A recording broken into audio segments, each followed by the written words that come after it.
President Bullicus, live stream is now in progress. You may turn on your mic and start the meeting. Good evening and welcome to the November 3rd, 2021 regular meeting of the Capistrano Unified School District. The meeting is now in session and the time is 4:06 p.m. Members of the public may attend this meeting in person or participate by phone. A registration link has been posted on the board meeting agenda page of our website for those who plan to call in to address the board meeting this evening. Please note, staff has pulled agenda item E1, conference with real property negotiators. Mrs. Hayes, please call the roll. Trustee Bronstein. Here. Trustee Bullicus. Here. Trustee Castellanos will be arriving later. Trustee Davis. Here. Trustee Hanachek. Here. Trustee Jones. Here. Trustee McNicholas. Here. Mrs. Hayes, I see we do not have any blue cards or speakers present. So the board will now recess to close session to address the following agenda items: public health emergency, consultation with agency counsel, conference with legal counsel, anticipated litigation, significant exposure to litigation, 7 cases. Significant exposure to litigation, case number 20210909. Significant exposure to litigation, 1 case. Significant exposure to litigation, 1 case. Conference with legal counsel, existing litigation. Significant exposure to litigation, 2 cases. Significant exposure to litigation, case number 20211013. Conference with labor negotiators, including CUEA, CSEA, Teamsters, CUMA, and unrepresented employees. Conference with real property negotiators, although, that was pulled, and public employment and appointment. Principal elementary schools. The board will now recess to close session.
President Bullicus, live stream is now in progress. You may turn on your mic and start the meeting.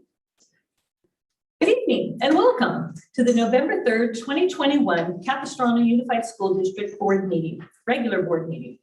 The meeting is now in session and the time is 7:05 p.m. Members of the public may attend this meeting in person or participate by phone. A registration link has been posted on the meeting agenda page of the website for those who plan to call in to address the board this evening.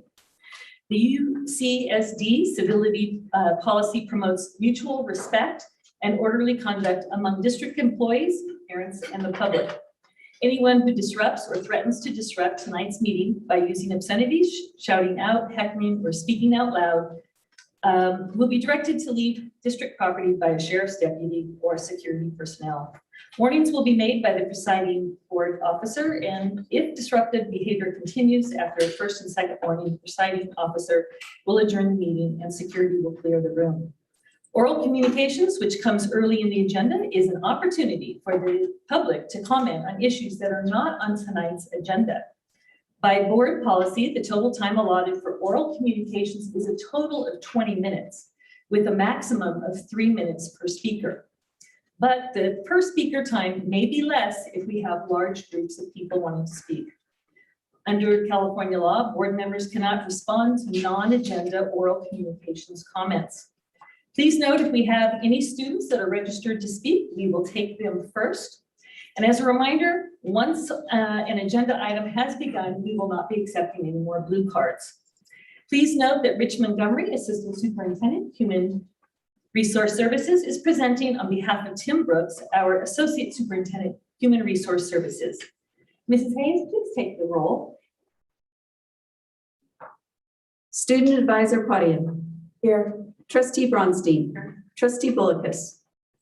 Here. Trustee Castellanos. Here. Trustee Davis. Here. Trustee Hanachek. Here. Trustee Jones. Here. Trustee McNicholas. Here. Tonight we have with us, I believe in a Zoom capacity, Ryan Hansen, the ASB president from Capo Valley High School, to lead us in the Pledge of Allegiance.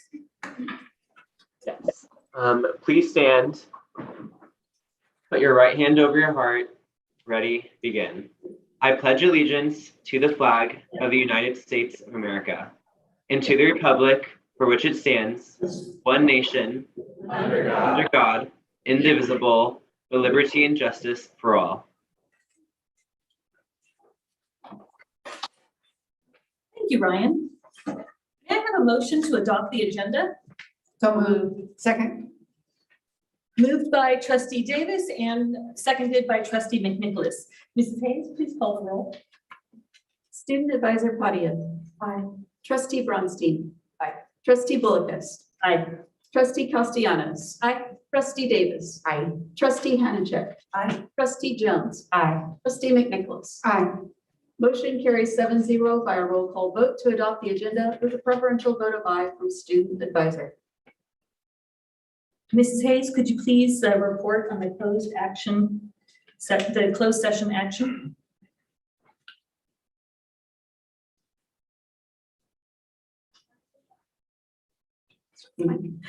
On agenda item 3A, public health emergency, no reportable action. On agenda item 3B, conference with legal counsel, anticipated litigation, trustees voted 7-0 to approve staff recommendation on the following ADR cases. Number 20210830, number 20210900, number 20210902, 20210923, 20210929, 20211006, and 20211012. On agenda item B8, trustees voted 601 to approve staff recommendation on case number 20210909. On agenda item B9, trustees voted 601 to approve staff recommendation. Trustees provided direction to staff to develop a 6th grade family life teacher resource kit. On agenda item B10, trustees voted 7-0 to approve staff recommendation. On agenda item 3C, conference with legal counsel, existing litigation, trustees voted 7-0 to approve staff recommendations on the following OAH cases. Case number 2021-060213 and case number 2021-090153. On agenda item C3, trustees voted 601 to approve staff recommendation on case number 2021-1013. On agenda item 3D, conference with labor negotiators. On agenda item D1, no reportable action. On agenda item D2, trustees voted 7-0 to authorize the superintendent to take such interim actions necessary to temporarily implement the reorganization of the Human Resource Services Department, including temporary reassignments or promotions of classified and certificated administrators with appropriate compensation adjustments to cover an approved leave of absence. The reorganization will be ratified at the December 15th, 2021 regular board meeting. On agenda item 3E, conference with real property negotiators, this item was pulled by staff. On agenda item 3F, public employee employment appointment, trustees voted 7-0 to reassign Paul Folkart, elementary principal, from Wood Canyon Elementary to Vista Del Mar Elementary School beginning December 6th. Trustees voted 7-0 to appoint Christopher Dimbiak, interim elementary principal, assigned to Wood Canyon Elementary School beginning November 29th, and to go forward for the remainder of the 2021-2022 school year. This concludes my report. Thank you. Now I would like to recognize Ryan Burris, our Chief Communications and Public Engagement Officer, to present tonight's Associated Student Body. Good evening, President Bulakis, Board of Trustees, and Superintendent Vital-Brulte.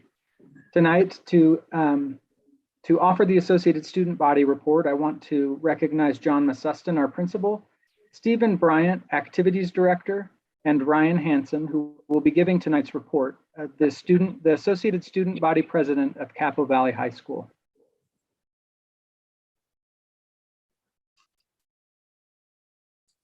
And Ryan, it's all yours. Thank you. So good morning, good evening, Superintendent Vital-Brulte, Board of Trustees, parents, and our Cougar community. And I need access to share screen, please.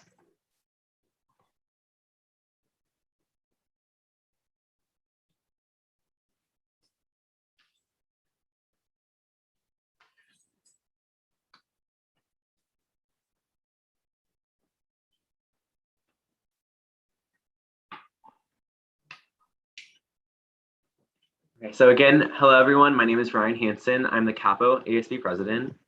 To start us off, I'm going to be showing a video of a question we asked students on the transition back to Capo.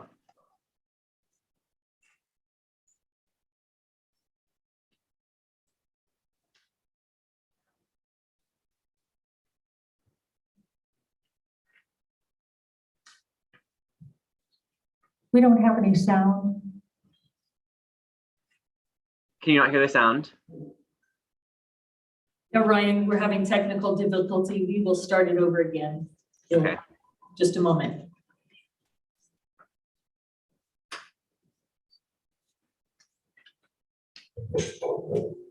Ryan, can you check your sound? Our technical people are saying. Yes. Let's see. Share sound.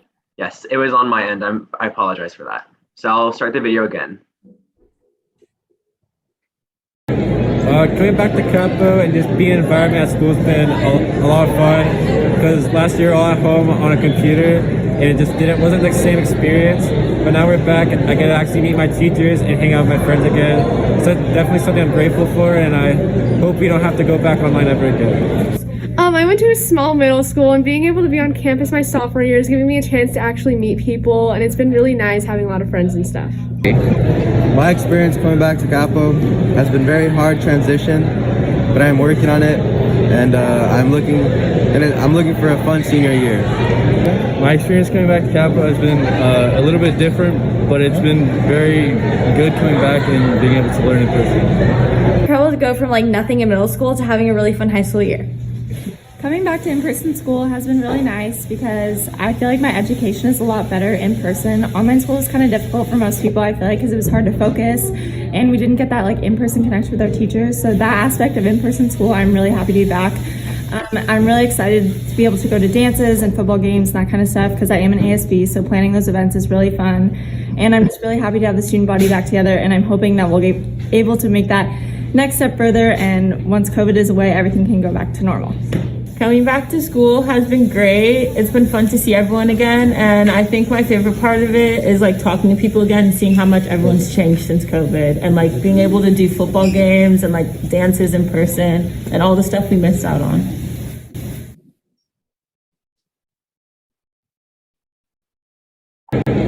Coming back to Capo and just being an environment at school has been. Let me go back one. Okay. So finding ways for everyone to get involved here at Capo. So here at Capo, we have monthly intramural tournaments. Some tournaments we've had are spike ball, ping pong, and cornhole. We also, in September, we tried this new event here at Capo. It was called Controlling Capo. It is a large group virtual team game where students can play on their phone, and it was a week-long event, and every single day students got to play virtually a different game online. And then outside of tournaments, we have activities and projects that we do for fun. So we did cookie decorating, we did shirt painting, and we also did tie-dye shirt making, just for a way for students to get involved and have some fun at school. So these are some of the campus spirit weeks we had at Capo. It was to raise awareness for important issues that impact our students. Starting us off in September was Suicide Prevention Week. We covered our school with inspirational posters, and we worked with our counselors who helped give us resources and lessons to support mental health and bring more awareness to our students and just our overall campus. Next, in February, in October, we had Breast Cancer Awareness Week, where we decorated our school and we distributed shirts that had breast cancer awareness, the symbol on it, and then we passed out bracelets to the students. We did this to honor those in our community that have been impacted by breast cancer. And then last week we had Red Ribbon Week, where we wrapped red ribbons around the car door handles on Friday to remind students to remain drug and substance abuse free. And we did this the week before Halloween to ensure that students, were reminded the dangers of drunk driving and the importance of staying and having a life of being drug free. So Capo Arts. Here at Capo, we have a lot of art programs, and our ASB class likes to showcase these programs. So to do that, we had Art Week, where we had performances by the art programs, we had theater, we had choir, just different performances from the art programs, along with like fun activities that students can do to show their creative side. So we had chalk art, we had bracelet making with those beads. We also did face painting. And then outside of Art Week, we have, in our ASB class, we have art commissioners who work together to celebrate artists at our school. And this is done through Artists of the Month, where we have 2 students selected by their teachers in art programs be recognized for their dedication and hard work.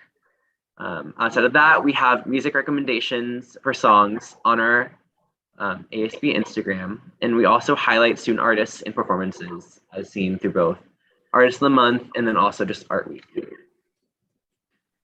So Capo performances. So the theater arts program just had their fall play Puffs.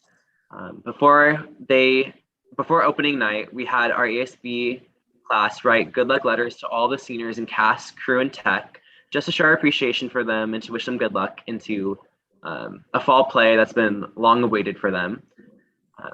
They have an upcoming winter musical, Elf the Musical. We hope to see all of you there if you have the opportunity. It is from November 17th to the 19th at the Capo Theater.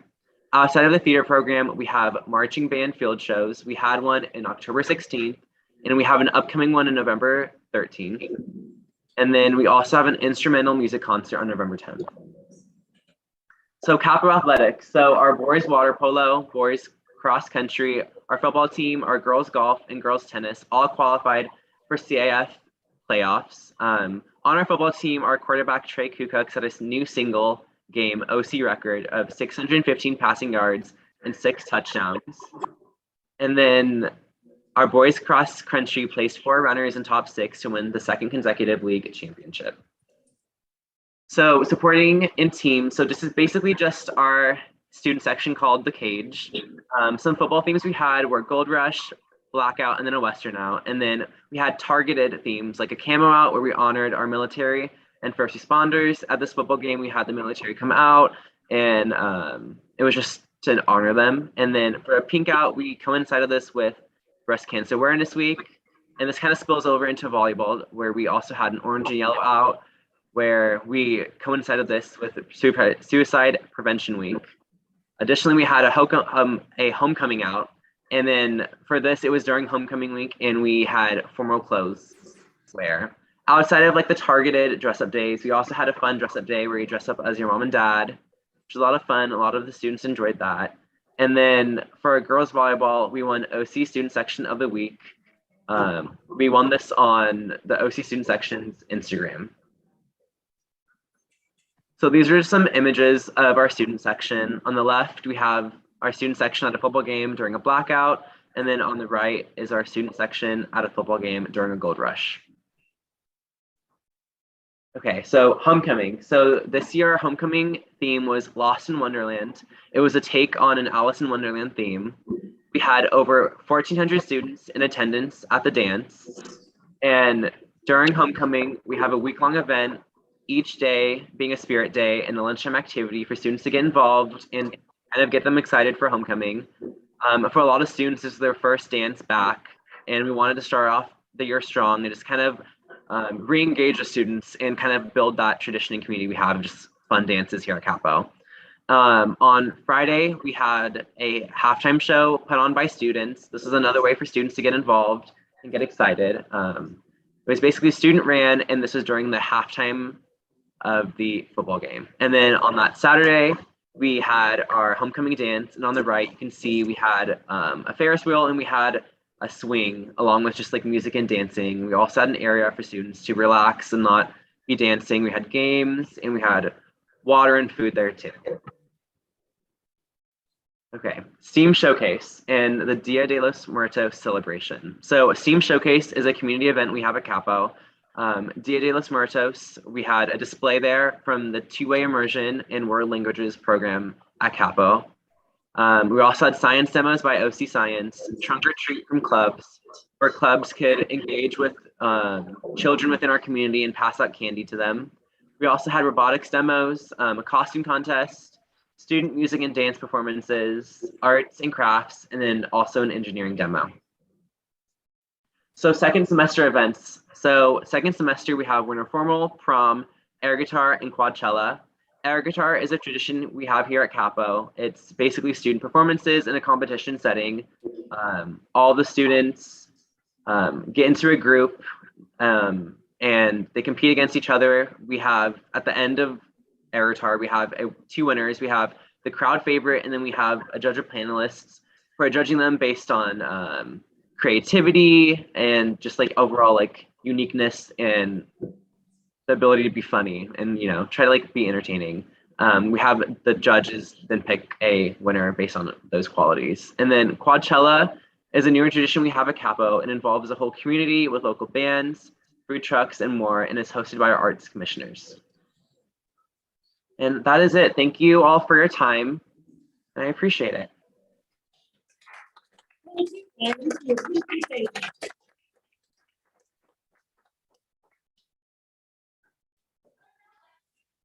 I'd now like to ask our superintendent, Kirsten Batal-Brulti, to present this month's comments. Great, thank you, and good evening, Ryan. Thank you. It's so exciting to see our students back to so many normal activities and fun. So good evening and welcome to our November 3rd business meeting of the Capistrano Unified School Board of Trustees. I understand that tonight there may be some parents or community members here tonight to speak about critical race theory. I've been asked many times if we teach critical race theory here in Capistrano Unified. The answer is no. We do not teach critical race theory, otherwise known as CRT. I also am asked about whether our social emotional work, specifically our cultural proficiency lessons, have any critical race theory woven throughout. The answer is no. We are not hiding CRT in anything. By using words like equity or cultural proficiency or racism, these are not words, and they are not words connected to CRT. We are promoting inclusion and safety and acceptance for all. If this is not your experience in Capistrano Unified, I ask that you email your principal, the district office, me at superintendent@capoUSD.org. We'll fully investigate any issue. We are here to support our classified staff, teachers, and families in partnership to educate our students with kindness and understanding. Our cultural proficiency lessons introduce students to age-appropriate material, promoting empathy, belonging, compassion, understanding self and differences, being an upstander, conflict resolution, stereotypes, prejudice, identity, and effective communication and problem-solving skills. The lessons are evidence-based and age-appropriate. The lessons empower students to be upstanders and to value cultural differences as assets on which education experiences are built. Students will know how to work with, collaborate, and understand people in a diverse world. One lesson is provided to each grade level once per year and takes approximately 1 hour of class time. The mission of the Capistrano Unified School District is to prepare our students to meet the challenges of a rapidly changing world, which is a world that is increasingly global and diverse. These K-12 lessons were created as part of CUSD Cultural Proficiency Plan, adopted by our Board of Trustees in 2020, and are a valuable resource for our students as we prepare them for success in their journey after high school and graduation. So speaking of our students' educational journey, last month I shared some incredible work going on in our elementary schools that's being funded over the next 2 years from state and federal COVID funds. Tonight, I want to share about the investments we've made in our secondary classrooms. Our secondary students are engaged in small groups, receiving extra time and support from our teachers and staff and receiving targeted intervention. We're providing much needed support with a focus on exactly where students need it. As we move through the school year, these classes are evolving into exactly what we imagined: small group instruction, targeted instruction, and clear entry and exit plans for students. I'm grateful for the efforts of all of our teachers, classified staff, and administrators for working collaboratively to use these state and federal COVID funds to support learning acceleration and the needs of each and every student. This is the work that will pay off in enormous ways for our young people, both now, throughout their educational careers in CUSD, and beyond. That concludes my report. Thank you. Trustees, any comments? Trustee Jones. Hi, I know a lot of people are concerned about the governor's proposed COVID vaccine mandate. And parents sometimes write me and suggest that one district or another is not going to follow the vaccine mandate. And one that I was told about was Murrieta Valley Unified School District. So I Googled Murrieta Valley vaccination, and the third item that comes up is titled Governor's COVID-19 Student Vaccine Mandate. I don't want to read part of it. It says, as a district, we are obligated to implement and follow state health and safety code requirements, laws and regulations, and vaccination requirements. Our school board, district administrators, principals, teachers, and staff are not involved and do not have jurisdiction in this process or decision-making. As we understand this proposed requirement, the CDPH will initiate the rulemaking process and write regulations that will address the vaccination requirements. If you have opinions that you would like to share or provide input into the rulemaking process, please direct those questions to the California Department of Public Health or our local representatives. And of course, they list their own, but in our district, it's Assemblywoman Lori Davies and State Senator Patricia Bates. So I would like to make the same suggestion, not only to those opposed to the proposed mandate, but also those in favor of it. Let the CDPH and our local legislators know. In addition, consider writing letters to the editors of the Voice of Orange County, the LA Times, and the Orange County Register. As proposed, the mandate will not be enforced until the COVID-19 vaccinations receive full approval. And right now, only the Pfizer Comirnaty vaccination has full approval for ages 16 and up. As far as I can tell, no COVID-19 vaccine developer has requested full approval for younger age groups, younger than age 16. But when they do, the first group to consider these requests will be the FDA's Vaccines and Related Biological Products Advisory Committee. Those interested in whether the vaccines receive full approval and thereby qualify for the mandate for younger populations may wish to contact the members of that committee. And it's probably better to send paper letters rather than email. I realize it's easier and possibly more satisfying to engage the CapoUSD board on this matter, but I believe it's much more likely to be effective to contact those I've suggested tonight. Thank you. Any other comments from trustees? Okay, our student advisor, Kanai Padia. Good evening, everyone. Thank you so much for joining. I would just like to thank the board for the addition of the cultural proficiency curriculum. I definitely strongly support this, and I believe that it's a great starting point towards the right direction. As we all know, racism is a problem and it is a form of bullying in our society. And I think that the best way to decrease racism is through education.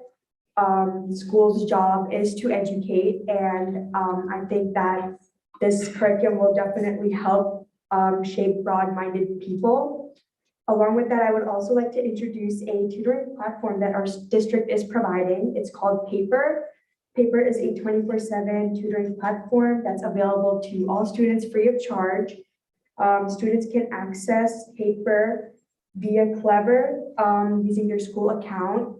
If parents or students have any questions about Paper, please feel free to email me. I would be more than happy to get back to you. And that's all I have to say. Thank you. Thank you. I do have a comment. I want to give a shout out. We have a very exciting event coming up this weekend. The first in Orange County, back in person. It was exciting to see what Capo is doing and seeing these kids back. Well, this is the first in-person robotics competition. It's called Beach Blitz. And it is CapoUSD's Robot Dolphins from Outer Space. Team 5199 is hosting this event. We have 36 different schools participating, coming as far as Idaho and Hawaii. And we are fortunate enough in trying to share and accommodate all the different activities and CIFs going on that Elisa Miguel High School has been kind enough to let us use their gym for the CapoUSD event. So we do have more and more coming back in person, but we still have this lingering COVID thing. So I'm afraid I can't invite you to join us there this weekend, Saturday and Sunday, but you can live stream and tune in to either Twitch, YouTube, or Periscope to watch this event for 2 days. And I just wanted to share that with 36 teams there, we're really excited that we're able to host this and be able to show off CapoUSD and our 5199 team. So that concludes my comments. Thank you, Kanai, for mentioning about Paper, so I didn't have to. It's wonderful. We're now going to move the meeting to the portion of oral communications. The total time, as I had mentioned in my intro, is 20 minutes, 3 minutes normally per person. But we do take a look at how many people have asked to speak. Okay, we have 25 speakers, trustees. So I would ask you, what is the pleasure of the board in terms of the allotted time that we want to give 25 speakers during oral comments? Do we want to stay with the 3 minutes or do we want to reduce it down to 1 minute? Does 1 minute? Okay. We are going to give each person 1 minute. So those listening, please take a look at your notes if you've got notes. Don't try to read 3 minutes into 1 minute because a lot of it gets kind of lost. Pick out your key points and please keep it to 1 minute because we will keep to our timetable. So I'm going to ask Mrs. Hayes to check to see if we have any students and from there go into between the blue cards in person and anybody that is connecting with us telephonically. Thank you. We do not have any students, so we'll start with our online speakers. Our first speaker is Leanne Williams.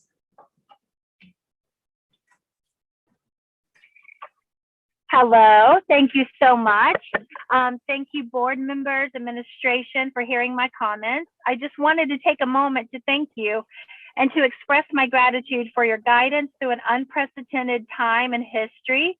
Our Capo kids have continued to grow and thrive and to learn. We are thankful that the schools opened early and that the safety measures were implemented and enforced. I also want to express my support for the Cultural Proficiency Task Force and everything that's been the progress made in that area. This work is ensuring a safe place for all students while providing a strong education for everyone. Also, as a district, we are looking forward to emerging from the pandemic stronger, wiser, more diverse, and ready to face the future. Also, we look forward to the approval of the social studies curriculum. This has been hanging in the balance for far too long. We hope that it is approved and implemented quickly. Thank you again for striving to balance academic, social, emotional learning, and safety while we survived this pandemic. Let's put aside our differences and boldly move forward. Thank you very much, Leanne. Our next speaker is Michelle Colossal Campbell. Good evening, Superintendent, Board of Trustees. I am speaking tonight representing only my family. I greatly appreciate our trustees who listen to and think about all the citizens of our schools, not just the whining, complaining ones that are creating inspiration for SNL skits on a monthly basis in boardrooms across our country. Parents who support public schools don't call in or show up to say thank you for doing a good job on behalf of our kids as often as we need to. But we are saying it by not coming in and yelling, by not sending irate emails. But tonight I want to publicly say thank you to our trustees who try to present the best reputation for Capistrano Unified, who don't propose half-baked resolutions on items that they cannot change or rescind, but who speak with voices of common reason, ones who keep focused on how every dollar is spent needs to directly benefit students' outcomes and who work to create schools that become centers of our communities. Thank you. Our next speaker is Michelle Brislin. Michelle.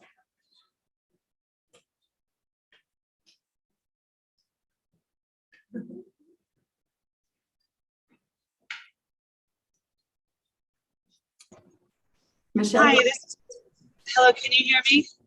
Yes, go ahead.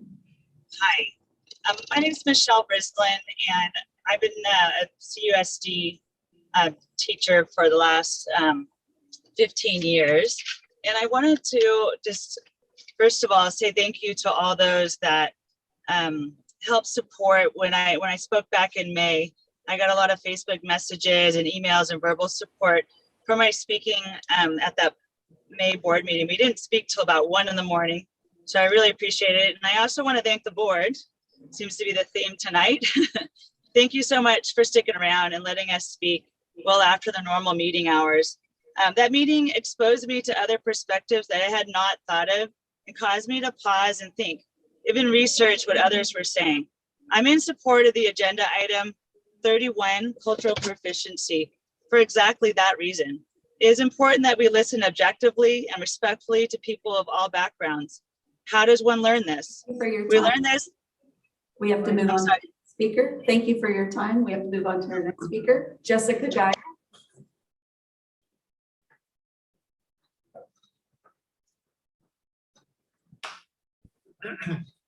Good evening, Superintendent, President Bolakis, trustees, and Student Advisor Padia.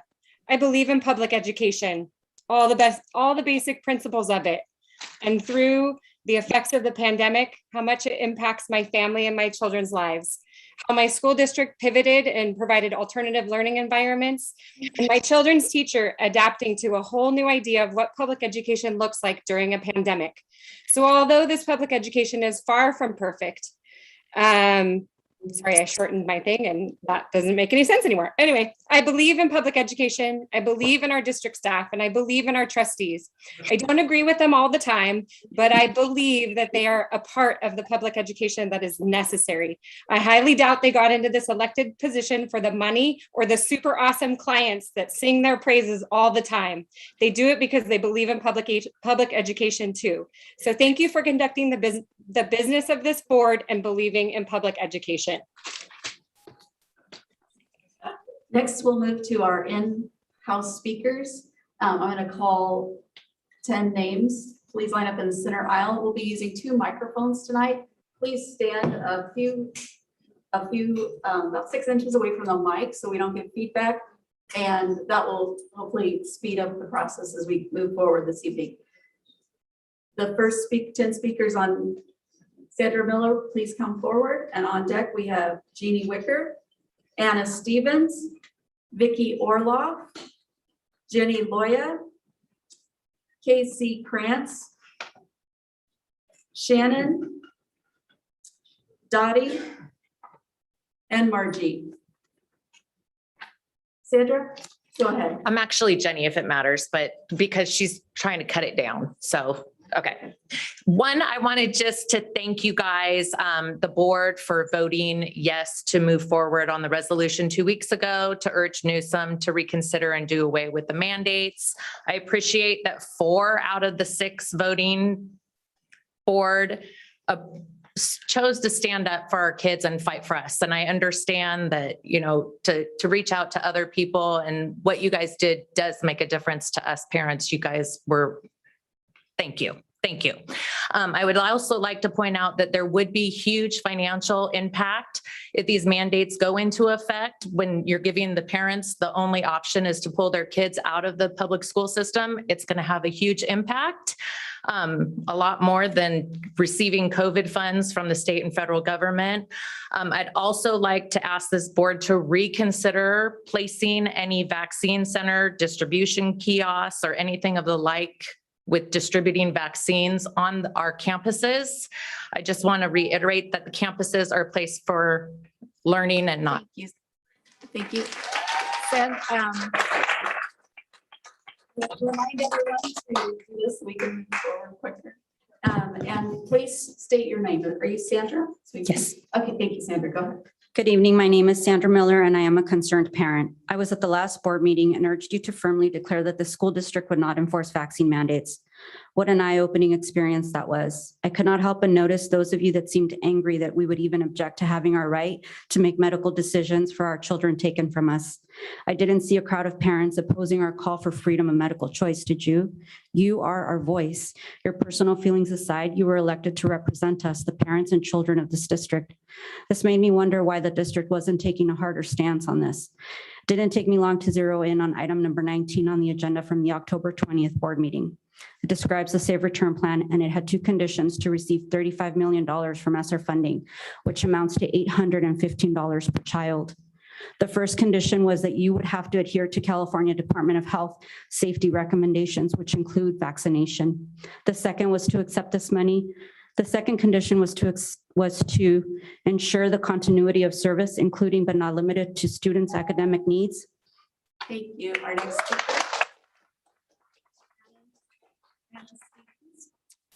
Since it's impossible to fit things in a minute, I'm giving Sandra my minute.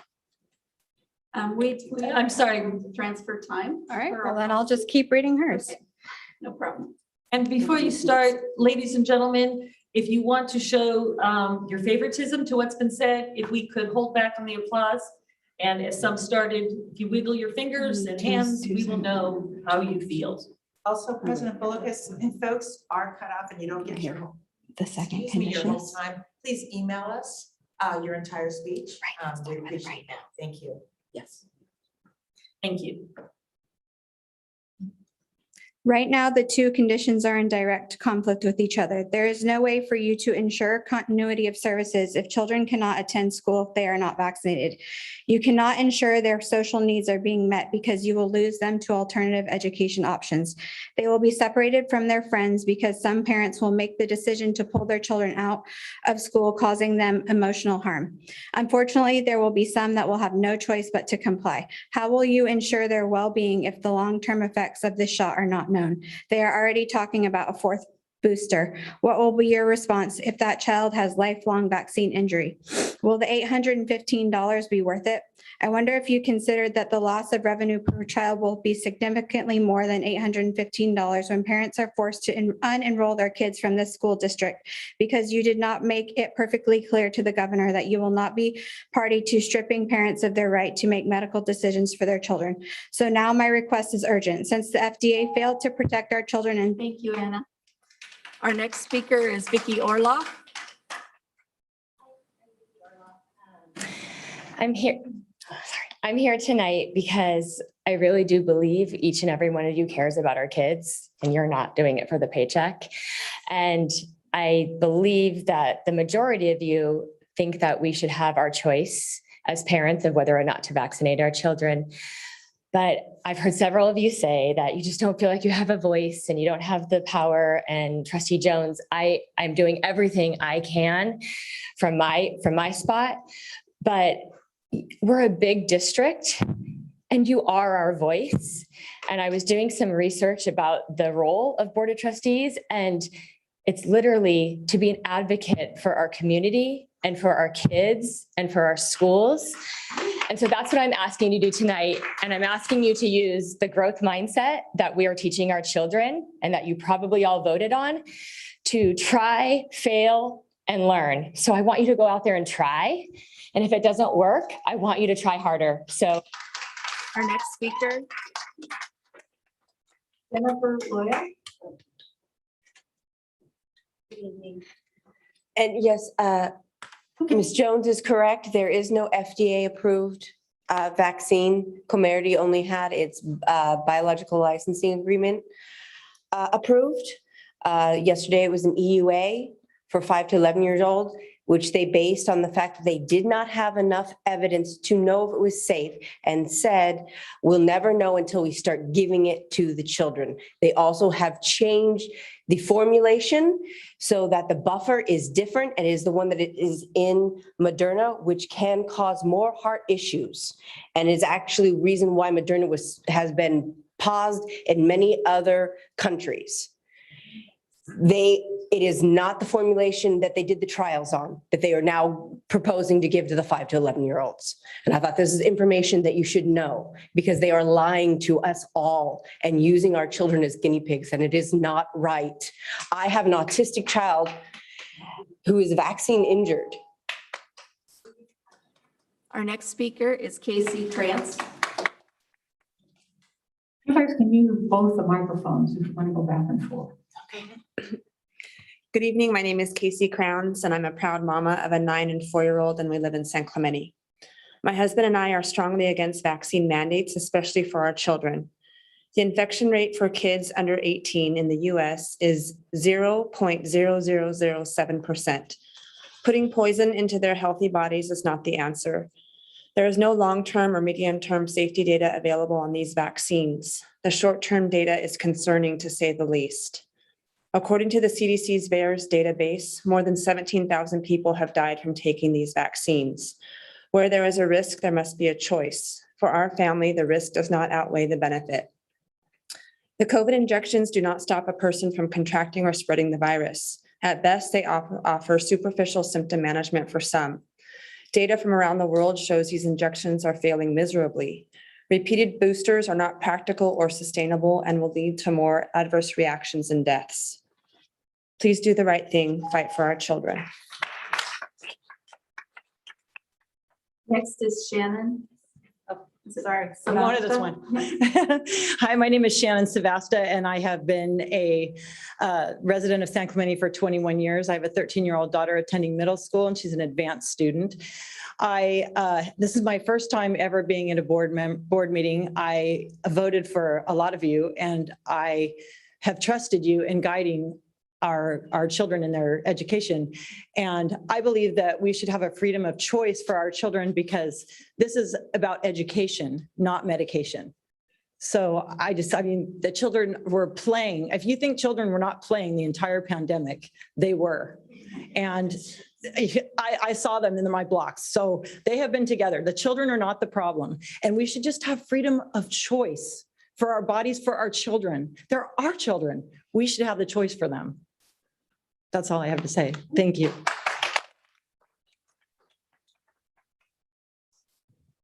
Dottie, go ahead. Good evening, and thank you for listening to the overwhelming majority of your constituents regarding the mandate from the last meeting. I'm Dottie. I'm an RN. I have 3 kids, and I represent a large group of moms here in the OC called Moms in Charge. I know many of them are so busy that they are not able to show up often, so I'm here on their behalf and on mine. As we saw last night in Virginia and all across the nations, parents have awakened. They have been shaken from their slumber in some of the fiercest ways over the last 2 years and moved them from apathy to action. Once upon a time in 2015, from the Capitol steps in Sacramento, I spoke and asked the parents this question: what moves you? Back then, there was only a small movement because the issues at that time were not seemingly so egregious. However, they are now being threatened with some of the most overreaching, detrimental mandates for our kids. I can be very clear in letting each of you know tonight that the parents here in this district have been moved. I'm here to remind you that we will not allow these vaccine mandates that have no basis in science, safety, and truth to be allowed. Thank you. Next, we have Margie Black. Go ahead. Evening, all. My name is Margie Black. I'm a teacher in the district for over 30 years. I'm also a resident of Dana Point, a mother of 2 bright and wonderful daughters, and the daughter of a 94-year-old. I'm a 3rd-generation public school teacher. I'm a voter. I'm a volunteer, but mostly I'm a teacher. It is who I am and what I do. I've been there for children as wars erupted through 9/11, parents divorced, pets died, parents died, fires burned, and now a global pandemic. But enough about me. I'm here because we packed up the jack-o'-lanterns and moved into November. It's one of my favorite times of the year. It's a time where we as families, neighbors, and communities pause to give a collective thanks to those deserving. So thank you. Thank you for approving workplaces which provide a safe environment for all of our students and all of our staff.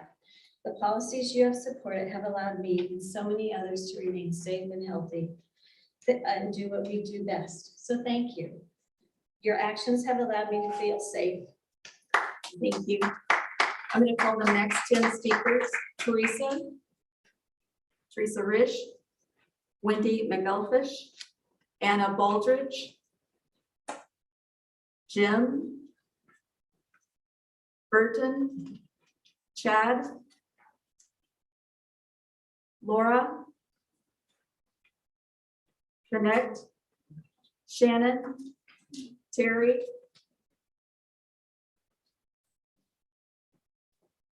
Dr. Ed, and Rhonda Whalen and Joyce Schnell. So we'll start with Teresa Risch. Go ahead. I'm Teresa Risch. I have 3 kids in Capo. I will be pulling them out if this mandate goes through. I'm going to play something for you from FDA advisor Eric Rubin. We're never going to learn about how safe the vaccine is unless you start giving it. Yeah, that's just the way it goes. Did you guys hear that? We're not going to know how safe it is until we just start giving it. That was in reference to our 5 to 11-year-olds.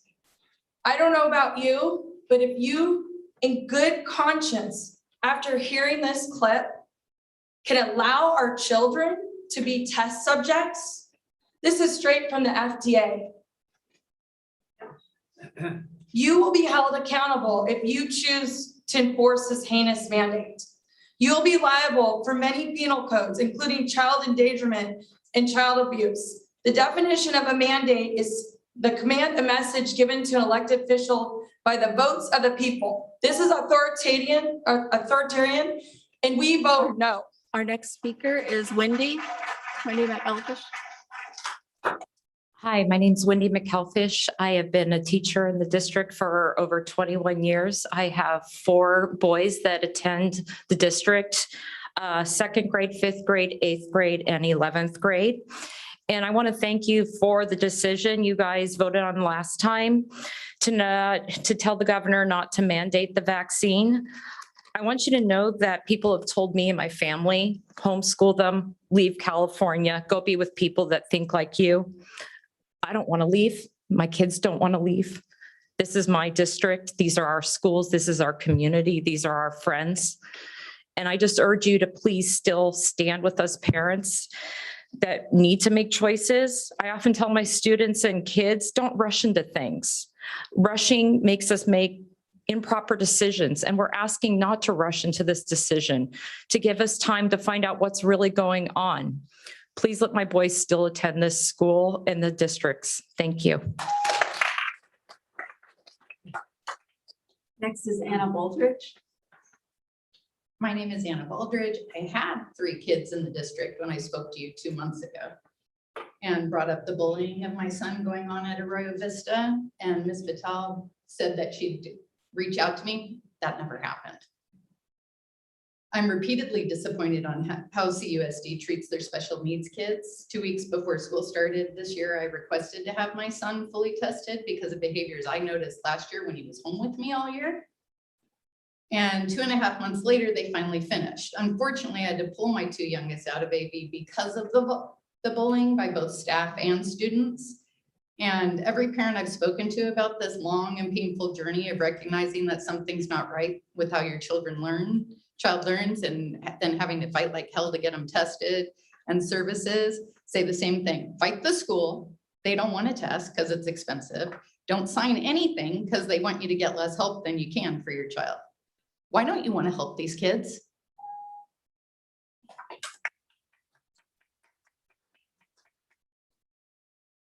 Jim?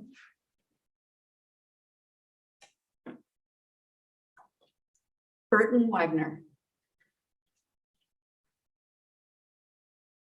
Good evening, board members. I'd like to thank those of you who did vote for sending the letter to Governor Newsom. And I'm here just to lend my voice to all the other parents, to urge you to be our voice. You're saying very often the choice is not yours, it comes from above, but that's not entirely true because you do have the choice to say that what you're suggesting to do is wrong. Taking choice away from parents around medical decisions for their children is wrong, especially in this case. When this is not a vaccine like other vaccines that have been mandated. This is experimental gene therapy. The phase 3 trial for this will not be completed until 2022, 2023, which means saying that we're going to inject all of this into our children is imposing all of our children into gene experimentation. You are our voice to say no, that is wrong, and we will not comply. I do hope that that is what you will do. And if you don't, you're going to see a tremendous loss to this district.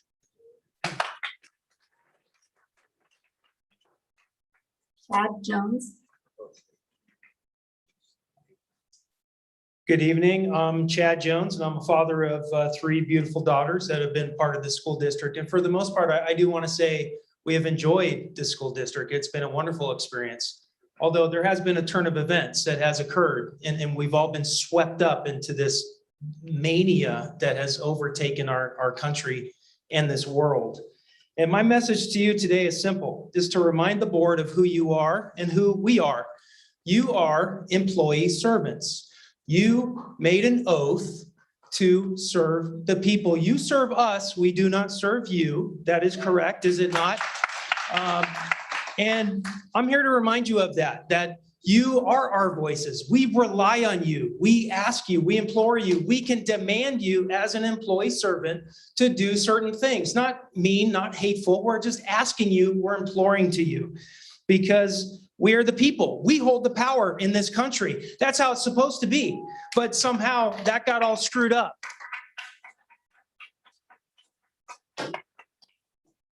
Laura? Right. Good evening. Let me start by saying we've been very satisfied with Marblehead, Shore Cliffs, and San Clemente High School. We were happy with all our principals and most of our teachers through the years. However, my husband and I decided to remove our youngest child. He's 17 and 11th grader. We took him out of the school this year and we got a loan to pay for our 11th grader to go to a private school. We chose to put his health before everything else. We didn't want him wearing a mask for most of the day, nor risk the chance of online school again. He lost a year of academic excellence like so many others. He was isolated, disengaged, and caught cheating on his phone by me several times at home. I want to say that I feel bullied by this vaccine mandate. I feel like we are being boxed in by a big bully. I voted for a few of the board members here, and I trust that I really want to finish. Our next speaker, Annette. Please email us your full speeches. I had a lot to say, but because of the time limit, I'm just gonna shorten it up. I'll be repeating a lot of what the others said, but what I want to remind you is you guys represent us, you represent the students of this community. And you look at the sheriff in Los Angeles, he straight up said that I'm not going to enforce his mandate. You don't have to take orders from Newsom. He's not a king. And you are supposed to uphold the Constitution. It's not about following. I mean, this mandate has no basis in science. They're just bullying us. And it's up to you to stand up to them and say, no, you're representing us, and that's what you're supposed to be doing. Thank you.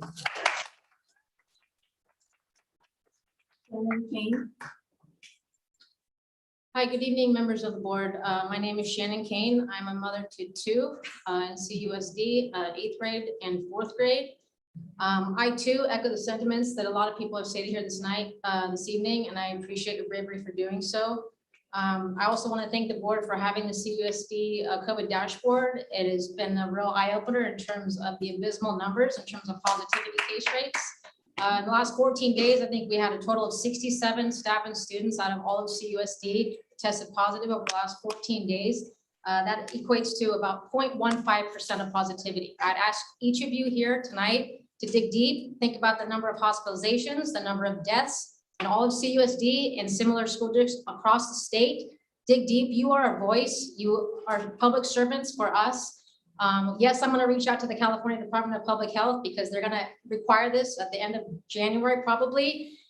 Band together. All school districts across the state, across the country need to band together. This is not right. It is tyranny. It is an experimental drug. End of story. Terry M. Terry's not with us. I have Dr. Raed. Would you pronounce your name if I did it incorrectly? Dr. Raed Fawaz. Good evening, everyone. I want to thank you for giving me a minute. I am here to ask that everybody wear a mask. Call it a face diaper or whatever you want to call it. It is absolutely essential for everybody to put an end to this pandemic. It is not the vaccine that will cure us all or fix us all.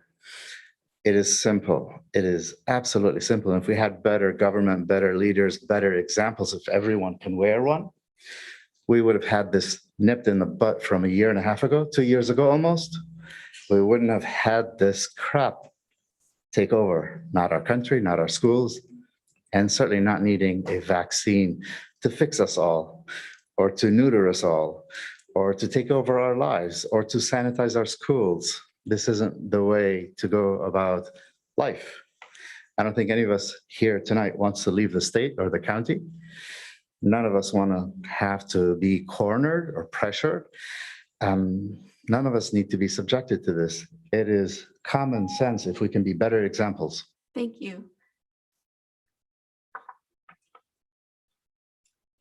Next, we have Rhonda Whalen and Joy Snapper. Okay. Good evening, Superintendent Vital and President Bulligus and the rest of the trustees. We stand in front of you this evening to show our alliance and camaraderie for the students of CUSD.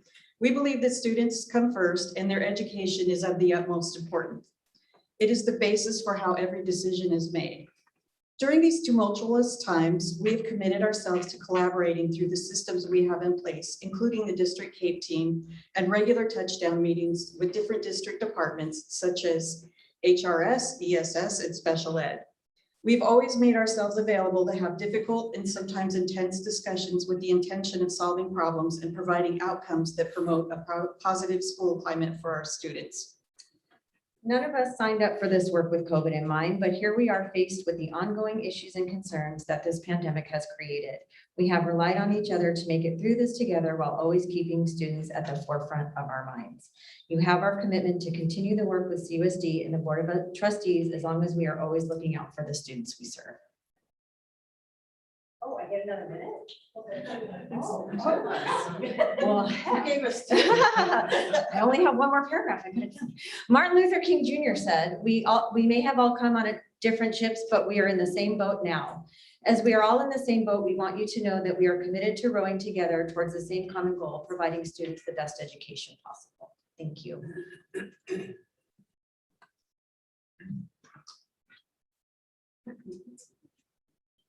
That concludes our oral communications.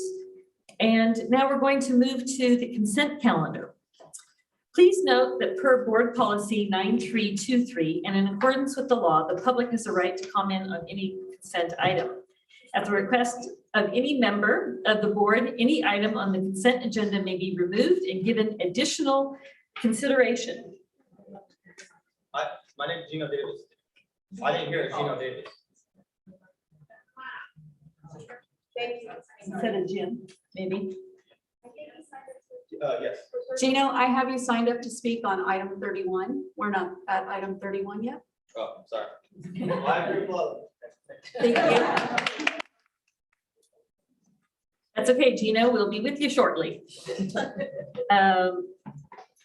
So in regards to each consent item, we allow 3 minutes per item. Ms. Hayes, let's see, do we have any speakers? We have one speaker for consent, item number 3. Did you say 30? 3, sorry, it would be 3, okay. Melina Pellini.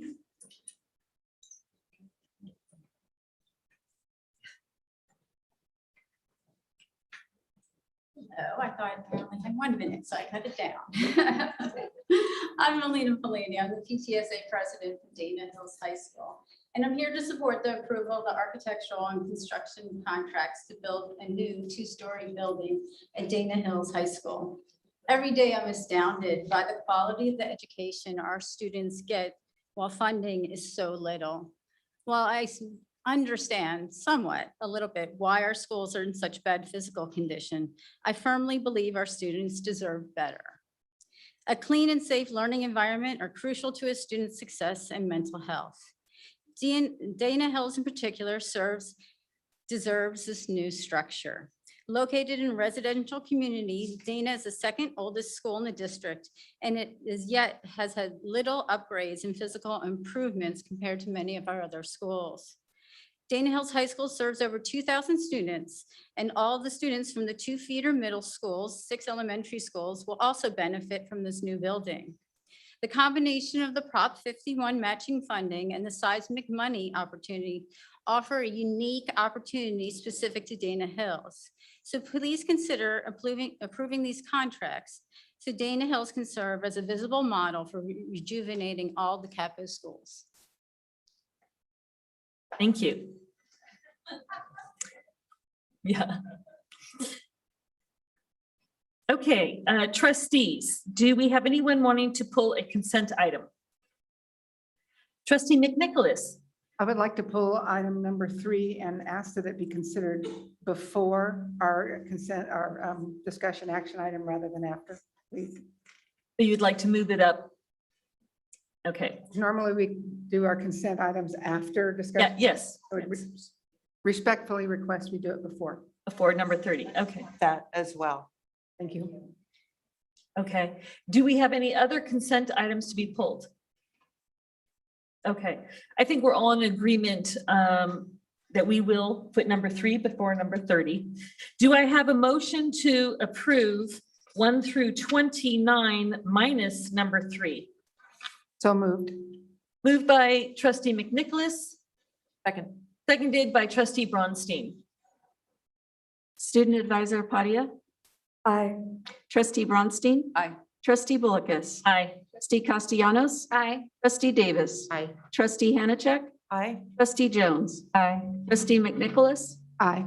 Motion carries 7-0 by a roll call vote to approve the consent calendar with the exception of item 3 and a preferential vote of aye cast by Student Advisor Padia.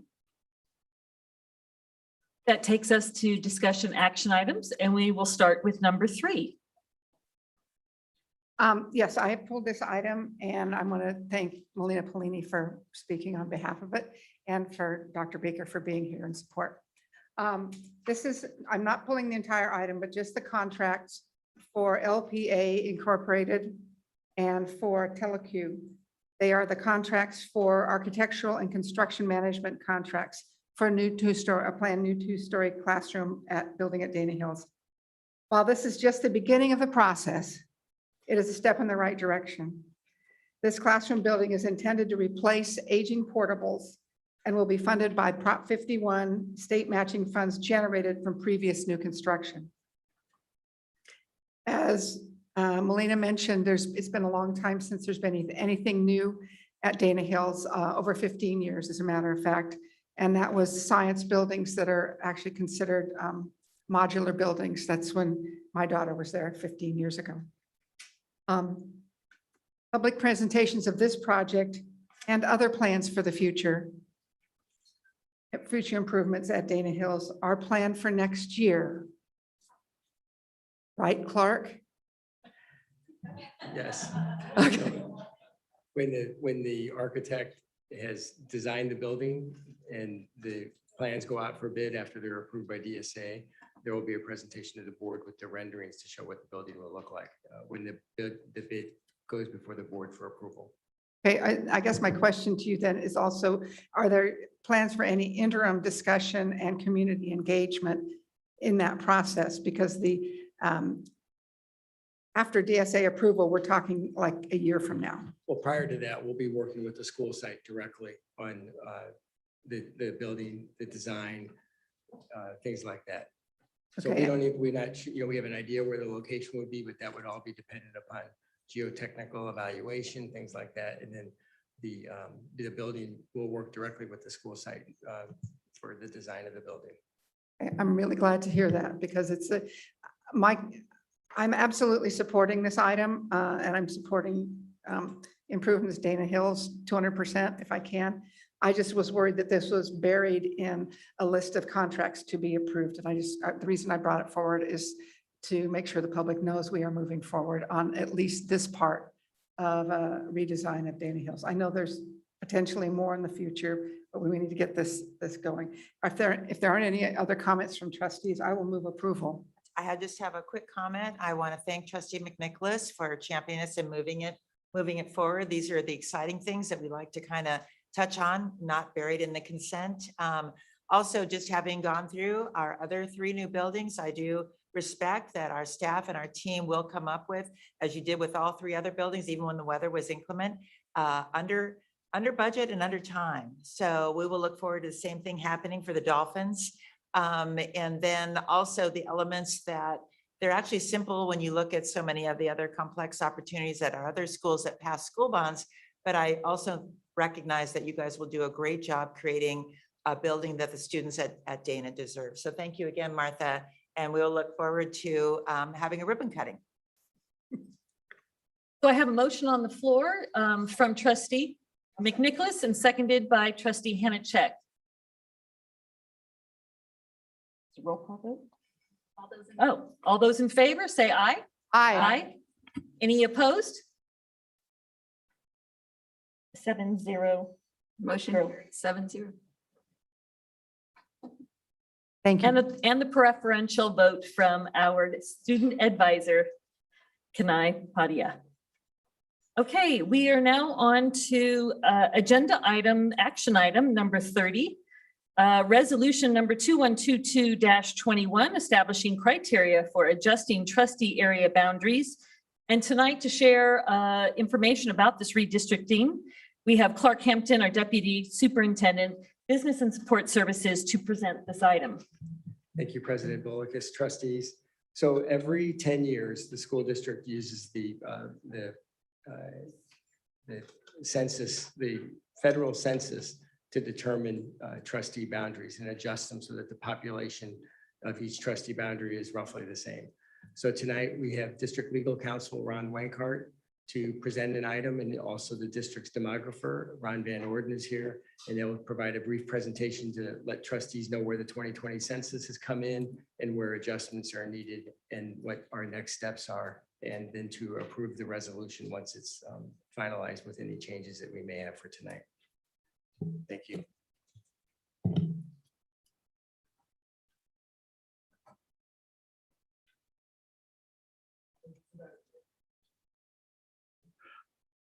Thank you for that introduction, Clark. It's a pleasure to be here. It's been a few years since I've been here. It's nice to see everybody. So I'm going to give you an overview of the process for adjusting trustee area boundaries. And then I'm going to turn it over to Ron Van Orden, and he's going to go through the demographics of it. So let's see, the middle button?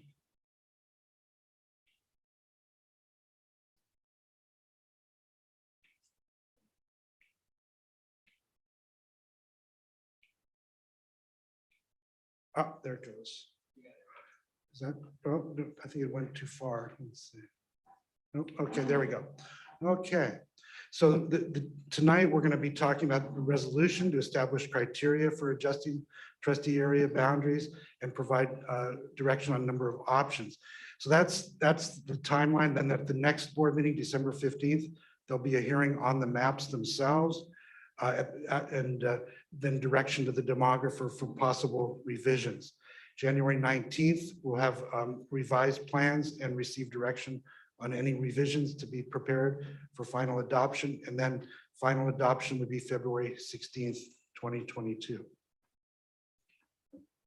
So as you know, there's 7 members of the Board of Trustees.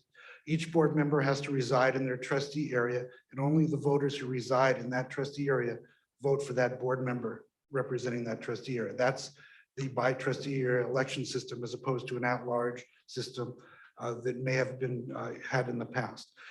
The elections are staggered, with 3 board members elected in one election and 4 board members elected at the next election. Federal and state law require that trustee areas must be equal in population. That's one of the bedrock principles of trustee areas and apportionment of districts. One person, one vote. The Supreme Court rendered a number of years ago. So it doesn't have to be exactly population. It has to be less than 10%. It could be 5-6%, but it cannot go over 10%.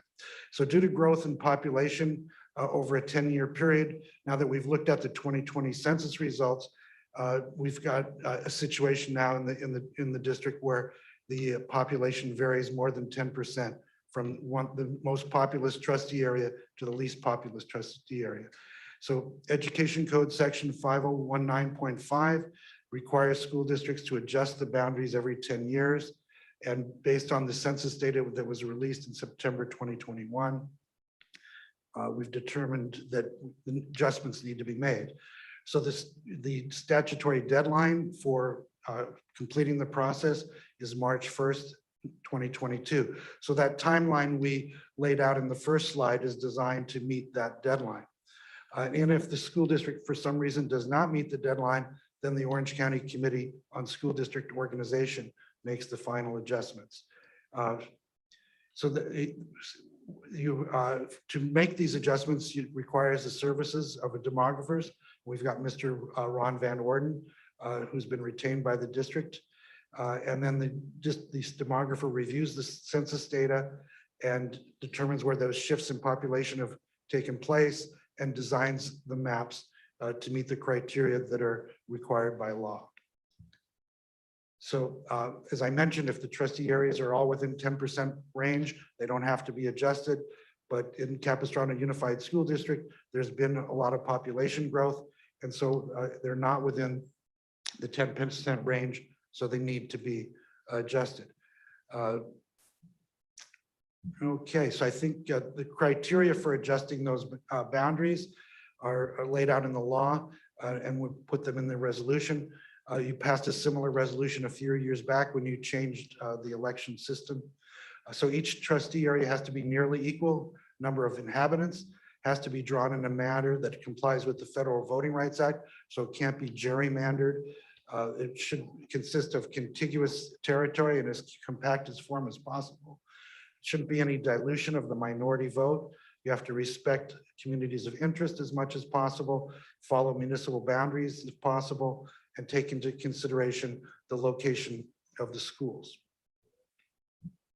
Okay, with that, I'm going to turn it over to Mr. Van Orden and let him talk about the demographics.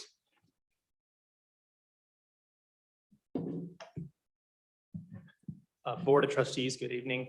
So my role here as a representative of the demographic firm that the district contracts with is to talk about the data, the analysis that we performed, and I can talk in general terms about the process that we would go through to create new trustee voting areas. Mr. Winker covered most of the rationale and the reasons why. But in brief, what we did was we do have your boundaries digitized, your trustee voting areas. And as Ron mentioned, we got the new census data in, and effectively all we did was a comparative analysis between 2010 and then 2020. This is just a quick look at the boundaries that we have. A little bit hard to see from my seat here, but you can see the different trustee areas 1 through 7. And then you will see here, and the number I'd like to direct you to is up in the upper right, if I can use this pointer, is that 51,786 number. That is effectively the total population divided into sevenths. So you will notice that trustee area 2 in particular had a significant amount of growth. We do know that there is some new housing that has taken place in that area. And you can see a breakdown of the areas that have had change over that 10-year period. In short, if we were to just using population balance as criteria, divide the district voting areas into sevenths, we would be aiming for that 51,786 number.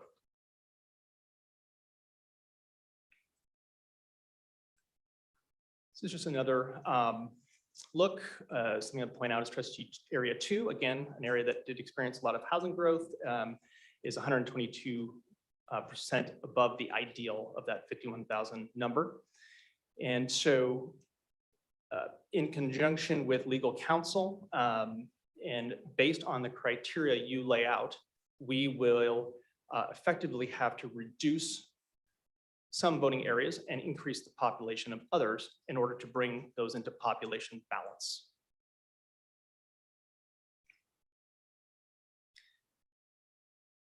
So at that point, that is really my review. I'm happy to endeavor to answer any questions that you may have, or generally in these processes, some may be of a legal nature. So Ron is best suited to answer that. And I would answer anything on the technical or boundary creation process side. Thank you. Before we get into questions, we do have 2 speakers. The first, Michelle Plossel-Campbell.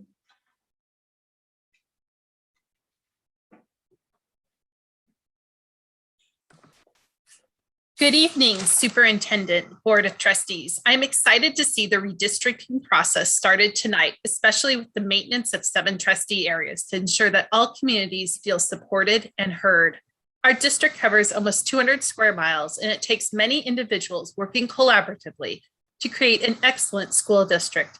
Trying to keep the area boundaries as contiguous and compact as possible is important. I look forward to seeing the draft maps that come back in December 2021, and I will give further input then. Thank you. The next speaker is Jessica Geyer.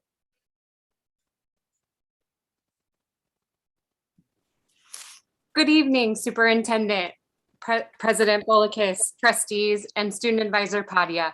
I appreciate the district's transparency in the process of adjusting trustee area boundaries. I look forward to listening and learning to how the maps will look once trustees have added their input, and appreciate the timeline that has been established for this work. Thank you. Okay, we only had 2 speakers on this agenda item. I'll open it up for questions or comments from trustees. Trustee McNicholas. I just want to point out that to anybody listening, this is trustee area, not high school boundary. Because that's usually what people ask me on, oh, well, wait a minute, you aren't changing the high school boundaries. No, this does not have anything to do with high school attendance boundaries. This is our representation of the area.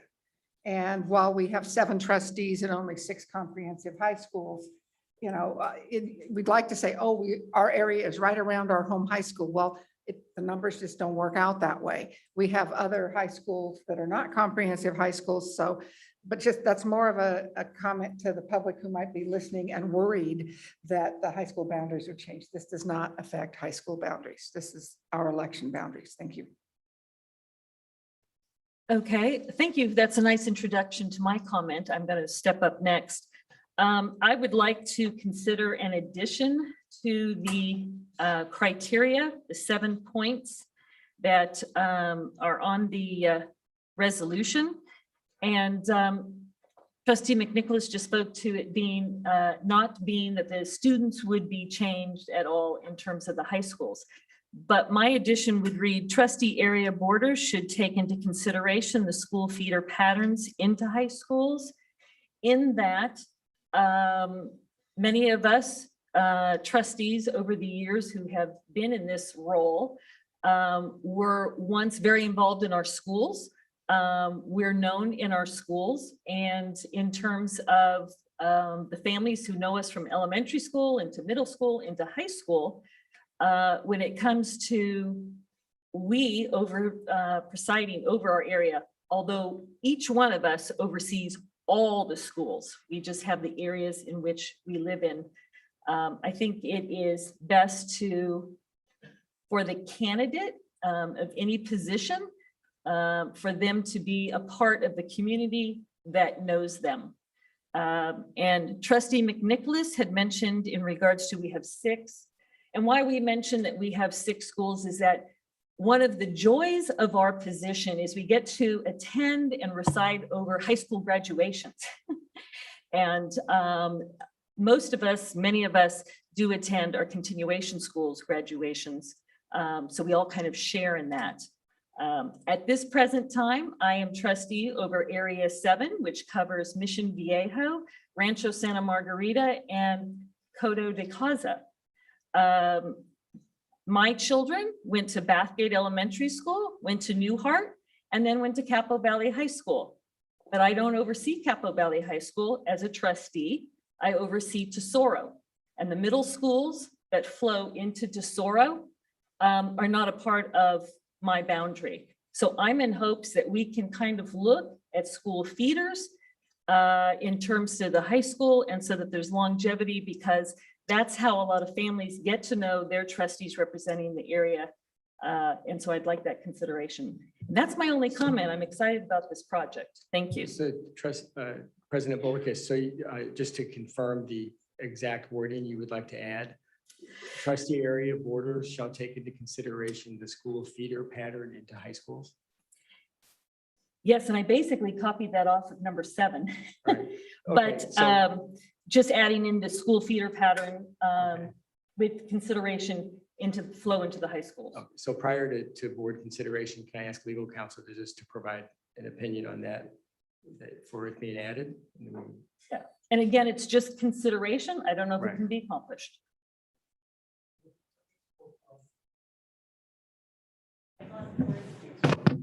it would be permissible to add that criteria onto the resolution.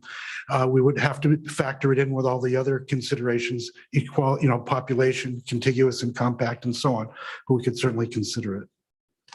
So do other trustees want to add that to the resolution would be the conversation? Absolutely. I think that makes perfect sense.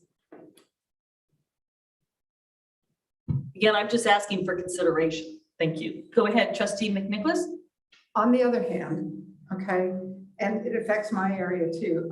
The area that I live in includes Stony Hills High School, but does not include Miguel Hills Middle School.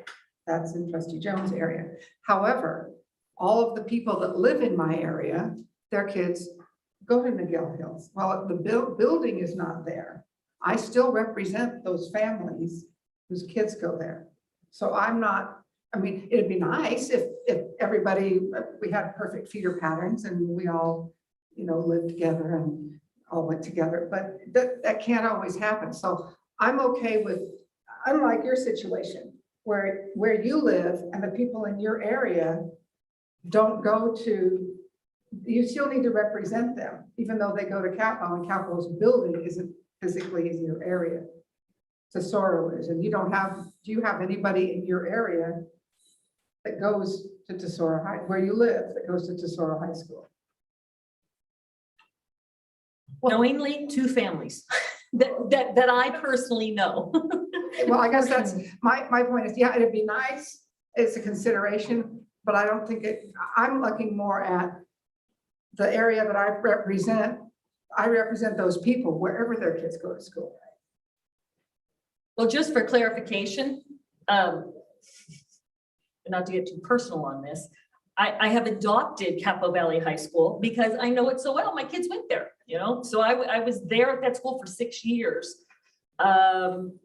But we are elected officials. We get voted, okay? Name recognition matters in elections. And so if I were to decide to run a campaign, or anybody else that possibly lives in Mission Viejo, had a child go to Capo, they have to talk, they have to campaign to people who may not know them because they live in another area. So it happens only 1 out of the 7 areas, boundary areas. It happens to be mine. But for anybody who's going to be in this position in the future, or any of your areas that might get changed in this process, it's something that I would like to do. Just as I made up my own map in preparation for these conversations, I think that trustee McNicholas should have Miguel Hills Middle School because she doesn't have one. So we'll see what kind of maps that you create for us. Well, we'll see what we can do. I mean, we have to divide it by 7, and and it depends on where the population is, and we have to make sure that we don't dilute the minority vote, and we need to make sure that it's equal in population and it's compact and contiguous. So we're taking notes, and we'll do the best we can. Yes. So also I was wondering about Ladera Ranch and how that's going to configure, that being the largest area, trustee area. Two, trustee area 2. So that's a growing, and there's still growth that's happening there. So will that take into the consideration there that will maybe be the smallest area, and the 2 that will grab some of that will take into consideration that area is growing? Yes, we have that as one of the criteria in the resolution, that the areas where there's the most growth, that we may underpopulate those at the lower end, as long as they stay within the 10% range. So that will take into consideration the projected growth for the next 10 years. Thank you. Yes, trustee Hanachek. So I think I'm actually just more interested in creating that equitable dispersion of numbers of people and making sure that your subgroups that you had referenced are represented correctly as well. I think more in terms of we are elected by our area, but we serve and vote as a whole. So I have a very odd, was drawn before my time. I got on in 2012. So I have 3 cities. People go everywhere. My home city of Dana Point, they don't go to Dana Hills High School. So the whole idea of a little bit of, I get it, the name recognition, et cetera. I think it's really more your geographic. You're representing a kind of a geographic area that you live in. You kind of know that area. Most of the people around me are old, so I'd love to say we had a bunch of kids, and I could really think in terms of schools, but it's really being able to represent that my fiduciary responsibility to taxpayers and understanding where they are. So I don't really want to get bogged down for this school district. We need the flexibility of movement, and we always have. It broke my heart years ago when we went from the neighborhood school system to the school of choice. But now I'm used to it. People love it. We have concept schools. And so it's almost impossible to have kind of that ownership of it. So I'll be interested to what you come back with. If you can give me a high school, okay, so that would be good. I go anywhere they tell me to at that graduation day. So that's more of my mindset. I'm really just thinking I'm representing my geographic area. And there's a reason oftentimes why voters live there, what's important to them, and so on and so forth. We'll do the best we can, and we'll come up with some options for you to consider. Yeah, okay, all right. Trustee You Jones. got that, Ron? Okay. So I agree with Trustee Davis's comment that the largest area right now in terms of voters is Area 2, because it has experienced the most growth in the last 10 years, although they were all fairly close 10 years ago. And I feel like we ought to, and no offense meant to Trustee Bronstein, but I think it would make the sense to make that the smallest within legal limits this time, because it's going to continue to grow more than any of the others will continue to grow because of Rancho Mission Viejo just getting started, and there's many hundreds of thousands more, I exaggerate, but many, many more homes will be built there. Whereas the rest of the district, very few homes are going to be built in the next decade. But I also wanted to respond to the idea of feeder patterns.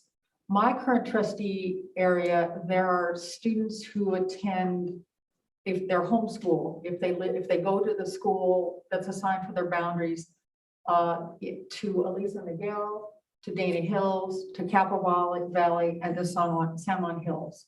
And that's not because I lived in some kind of weird gerrymandered district. It's because of just how things are. There's no way to make it all work out perfect. I think a few of us are sort of fortunate in that all or the majority of our trustee area goes to one high school, but I mean, believe me, it's all over the place. There's just no way of doing it. And I think perhaps Trustee McNicholas and I were the only ones presently on the board who attended some of the sessions 10 years ago when they were doing this. And I heard let's do it by elementary school, let's do it by middle school, let's do it by high school, let's do it by this, let's do it by phase of the moon. And there was all kinds of opinions, and what was landed upon was just a compromise. They did their best. So it's a great idea, but I'll tell you what, you're going to go out there and you're going to try the same stuff that they tried 10 years ago. And we could get some of our old board members here to relate, because it went to more meetings than I did, but how it went for them, and they tried, and there just was no perfect way to do this. Yeah, if you had 7 high schools and they all had equal population within their attendance boundaries, then we could divide it up evenly. But that's not the case. That's never the case. I haven't seen a district where that has been the case. But we'll try to give you some options, and we'll take all the factors that you mentioned into consideration and give you a few options to consider. And if you want to make adjustments to those options, then we'll go back to the drawing board and come up with a few more maps. Okay, thank you. Thank you. Can I ask one more question? Sure. When you then present to us at the December meeting, the 15th, the different options, will it be maps broken down that we would get a sense of the population? Will it actually be mapped on it, or a chart or anything? I'll let Ron in. Because we've got these topside numbers, but when we looked at Area 2, for example, and it's a huge land mass, first of all, but we don't know what the population is there. It would be great if we if you were able to share with us what the populations are in the different groupings. Yes, so we can, the deliverable right back will have maps of the adjusted trustee areas, and we will have all the corresponding data alongside that. So generally, we will have an individual slide for each area. We'll talk about the modifications that were made, and then the rationale and the data behind why we had to arrive at whatever scenario we arrived at. Thank you. Any other questions? Go ahead. I was going to ask for a motion. Yeah, so the board will have to take action on this resolution. So I do want to clarify on behalf of the team whether you want us to have something that says consider as best as possible family patterns, or just leave the resolution. We just need to, I think, clarify that point. Is there another point, Clark, that needs to be clarified? Yeah, there was another, so the first item to consider adding is item 8 is the trust area borders shall take into consideration the school feeder patterns into high schools. And then the legal counsel said that would be fine if the board were to approve that. And then number 9, Trustee Jones had suggested something along the lines of trustee area borders shall consider expected future population within a trustee area, or future growth within a trustee area over the next 10 years or something like that. So that was the 2 items that we suggested to be added to the resolution. I thought Mr. Baker said that was already in there. But I didn't see it. I may have misspoken because I've done a lot of these resolutions for different districts, and that may have confused it with another district. So I apologize, but if you want to add that, that certainly would be fine to add. I think it's important to add it. Okay. I'm in agreement on both. I think both are important to add both of those as considerations. I'm happy with the demographer attempting to do what has been described by trustee Davis and trustee Bullicus, but I'm concerned that the progress could be hobbled by that if it just isn't.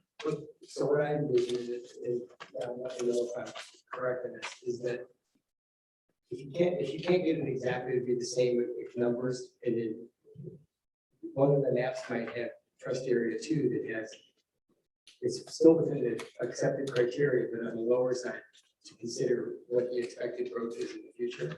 Right. And when we do this, we'll look at what R&B has plans for, because a lot of their plans have changed as far as their construction schedules and costs. So it could be that, I mean, they're going out to 2036. I think. And so we'll consider it. So maybe we don't change anything. We've just given some verbal direction, and that's good enough. Is that all right? If we just, I'd like to define that. Number 1 through 6 says shall follow. We have very specific things we must. Number 1, each trustee area shall contain a nearly equal number of inhabitants. The 7th one that I was mirroring says trustee area borders shall take into consideration the location of schools. And then subsequently, my number 8 and number 9 would be shall consider. So we're saying that's very specifically, these last 3 are shall consider. Considering is, if it can happen, but there's the first 6 criteria we're really having to follow and make sure that we've got those 6 things within. Except this says as much as possible. Right. Which one is As much as possible. Yeah, because it's not an exact. Right, and Divide. there are, as Ron mentioned, there are certain specific pieces of this that are required, I mean, not optional. So in our work, it'll effectively, we will only present scenarios that meet those required criteria, and it's really a subordinate second pass that we do that try to meet all of these considerations. If it's not possible, we'll absolutely come back and say, here's why consideration A or B was not possible. It would have maybe pushed us out of balance population-wise, or it may have implications for Voting Rights Act. So we'll definitely come back and speak to what considerations we were able to accommodate, what we were not. Okay, yeah, as long as it doesn't box you in, I'm fine with that. I just don't want, some, wonderful, otherwise wonderful plan to be disrupted by some, criteria that we set.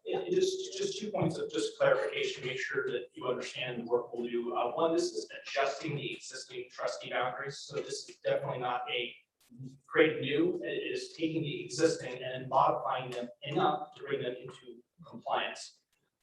The second piece is there very well may not be able to accommodate the criteria or the requests because it may or may not bring that out of compliance. The last piece is regarding trustee area 2.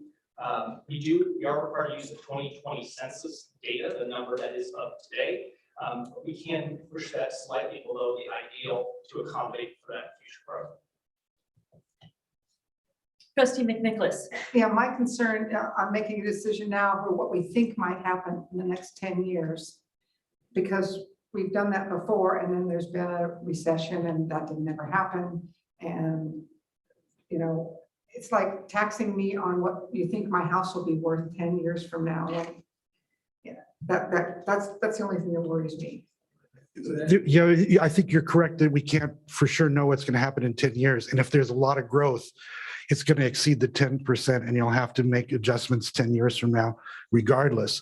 But we can, you know, try to at least make that at the lower end so that it's possible you may not have to make adjustments 10 years from now. So is the board amenable to adding the 2 considers that Mr. Hampton read? Should we read them again so then someone can make a motion including those 2? I'll read them again. So number 8 will be added. And it would read trustee area border shall take into consideration the school feeder pattern into high schools. And number 9 would be added to read trustee area borders shall consider expected population growth within a trustee area over the next 10 years, within each trustee area over the next 10 years. So moved. Second. Okay, moved by trustee Davis and seconded by trustee McNicholas. All those in favor? Nope, it's sorry, I'll call the roll. Student advisor Padia. Aye. Trustee Bronstein. Aye. Trustee Bolekis. Aye. Trustee Castellanos. Aye. Trustee Davis. Aye. Trustee Hanachek. Aye. Trustee Jones. Aye. Trustee McNicholas. Aye. Motion carries 7-0 to approve resolution as amended and read into the record by Clerk Hampton, number 212221, establishing criteria for adjusting trustee area boundaries. Mr. Hampton, you have So the second item that is recommendation is the number of maps for the board to consider in December. So the demographer can come up with various scenarios. I would let the board know that it wouldn't be reasonable to have like 10 different maps because in each map you have fewer and fewer options to make adjustments. So, your recommendation is 3 or 4? so I've asked the demographer to first provide what he thinks would be a reasonable number of maps to consider. Our recommendation would be 3. And so if we get these 3, we can still tweak them at the next meeting, right? Like, Yes. oh no, take these few streets over here and move them there. Okay. Okay, we'll follow up on 3. That'll be like a Christmas present on December 15th. Thank you. And if we like the maps, then it's really one that we will enjoy unwrapping. Okay, we are ready to move on to number 31, which is the Cultural Proficiency Quarterly Report. And I'm going to recognize Gregory Merwin, our Associate Superintendent of Education and Support Services, to present this item. And this is an information only, nothing that we have to do action on this evening. Thank you very much, President Bolekis, trustees, Superintendent Patel Bulties. Staff presents item 31, Cultural Proficiency Quarterly Report. This is the second of 4 reports this school year on our progress in this very important and impactful multi-year plan. Tonight's item in the report highlights progress on several of the action items in the plan. We've included progress regarding the Talking Points texting program, which is up and running to enhance communication in our private schools. Additional professional learning for teachers and administrators, transition to academic counseling, and planning for the college and career centers at our final high schools. Please note that when we return February 16th for the next quarterly report, we will be bringing with us student data toward academic goals and other student outcomes that are included in the plan. Before I open it up for questions, I would like to also bring your attention to one of the important developments, and that is the online resources, specifically regarding what culture proficiency is and what it is not. So these resources are now linked to the online Family Resource Center, which is accessed from our school's website and also from our district website. It's very easy to find these resources. As we have shared on multiple occasions in previous board meetings and as our superintendent did in her opening comments, we do not teach critical race theory in CUSD, and culture proficiency is not the same as CRT. It does not include CRT. In order to clarify how we do not teach critical race theory and how it is not part of culture proficiency, one of the resources that we have included in the online Family Resource Center is a critical race theory FAQ. And this document is from the California School Board Association, as well as a link to easily access the culture proficiency lessons. So the public can easily compare and see for themselves how critical race theory and cultural proficiency are not the same. If you click on the links, you'll see the mission of cultural proficiency, and that is to increase learning outcomes for all students by engaging in ongoing reflection to ensure an inclusive environment where students, staff, and the community value diversity. That is the mission of cultural proficiency. And the lessons, as the superintendent stated, support this work through promoting empathy, appreciating differences, addressing bullying, and resolving conflict. So clearly, cultural proficiency is not critical race theory, and we encourage the public to read for themselves in the Family Resource Center and clicking on the cultural proficiency and cultural proficiency lesson links. Finally, I'm very pleased to introduce behind me, at long at last, as we've all been awaiting his arrival, Mr. Cuco Gracian, Executive Director of Culture Proficiency, Equity, and Social Emotional Learning. And other education and support services team members are also here tonight. We are here to assist with any questions you have. Thank you. Trustees, we have a total of 18 speakers this evening.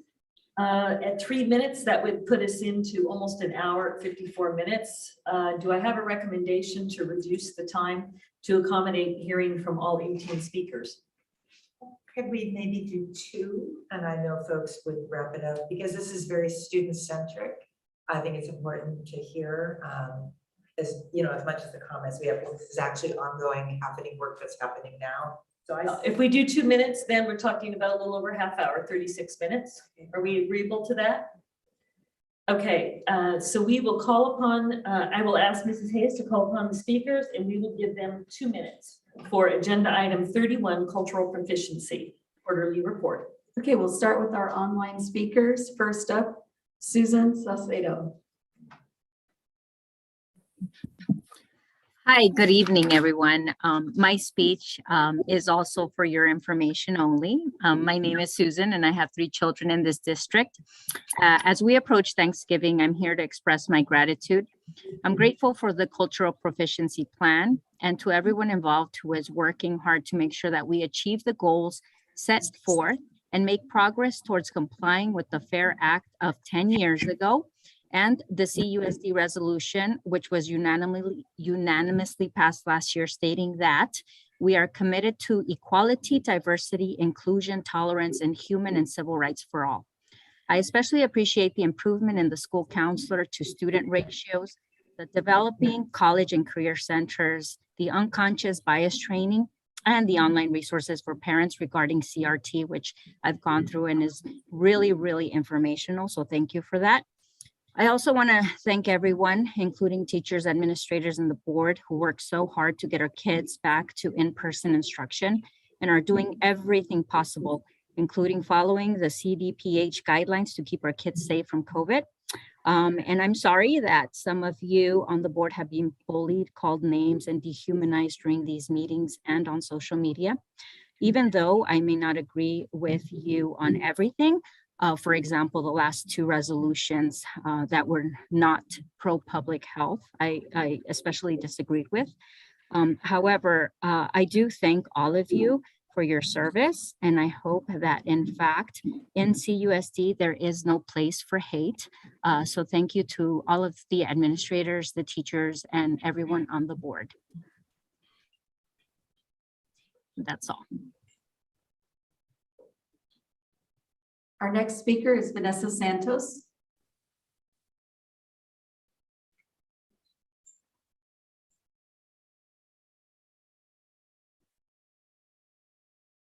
Hello, my name is Vanessa and I have 2 students in the district. I wanted to speak in support of our district to promote pride and diversity. I heard we should on their heroics. Back Vanessa, we're having a connection issue, so we'll have to come. Sorry. Okay. Can you hear me? You're like coming in and out. Okay, it might be my internet. It's kind of dropping on me.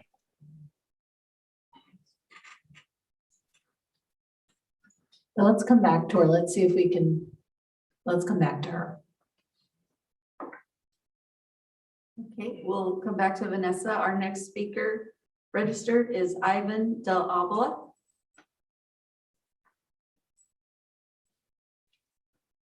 I don't see Ivan listed as registered to speak.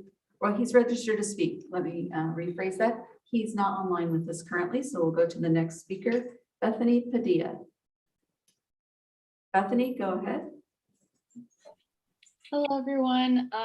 My name is Bethany Padilla. I'm a senior at San Clemente High School, and I'm just going to speak today on behalf of San Clemente High School Against Racism, and also as a member of my school's No Place for Hate committee. And I just want to thank our district members and everyone in this community for supporting this cultural proficiency plan.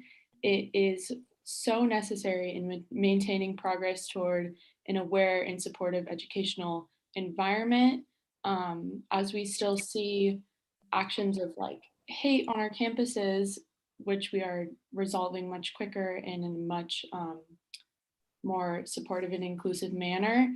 I just want to celebrate our efforts, and I want to stress that this plan is so, so important.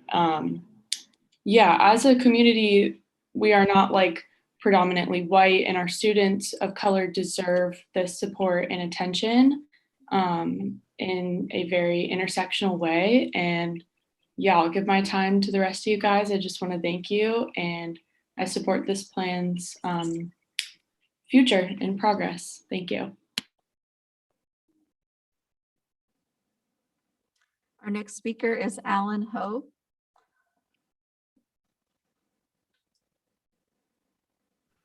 I think you guys can hear me now, right? Hello? All right. Hi, everyone. My name is Alan Ho, and I'm currently an English teacher at San Clemente High School. I would like to address you all about the district's cultural proficiency plan, specifically that some members of our community have mistakenly labeled it critical race theory and are opposed to its inclusion in our district. First and foremost, critical race theory is something that is taught in law school. I would know. I attended and graduated from the UC Davis School of Law. Additionally, I actually took the class. Critical race theory specifically focuses on, and I quote from the syllabus from the course, the constitutional and statutory framework for remedies for racial discrimination, including the Reconstruction Amendments and original contemporary civil rights statutes. If that's hard to understand, it's because it is, and it's not meant for our students. This is not what the district's cultural proficiency plan does. Instead, it focuses on creating an inclusive environment where diversity is celebrated, not shunned. And this is something that the district desperately needs. While some may argue that such education should occur in the home and outside of school, and I don't necessarily disagree, the reality is that unfortunately, that does not always occur. The sad truth is that prejudices and racism exist within our district. And after a certain incident a couple of years ago, students at San Clemente High School detailed many accounts of the discrimination they encountered regularly. And this is in part what the cultural proficiency plan has the potential to address, especially in a world that is becoming increasingly global and diverse. We cannot ignore or deny the testimonies of the students who face discrimination just because we might not experience it ourselves. Instead, we need to educate all of our students all of our student body so that such testimonies won't exist in the future. Thank you for giving me this opportunity to speak about and supporting a program that creates a safe, positive, and inclusive environment for all of our students. Thank you, Alan. Our next speaker is Mina Carson. Mina? Good evening, Superintendent and trustees. I just want to say that my family and I fully support the work of the Cultural Proficiency Task Force and of the Cultural Proficiency Plan. This is important work and we thank you for your support of it.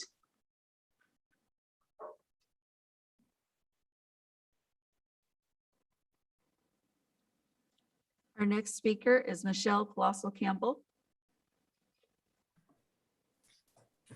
Good evening, Superintendent, Board of Trustees. I support the work of the Cultural Proficiency Plan.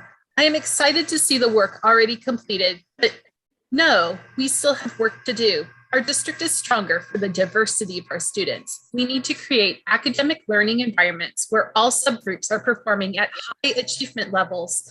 This doesn't mean holding some back, but rather providing support as needed for all to achieve at a high level. It is about tailoring and individualizing our programs to meet the needs of our students.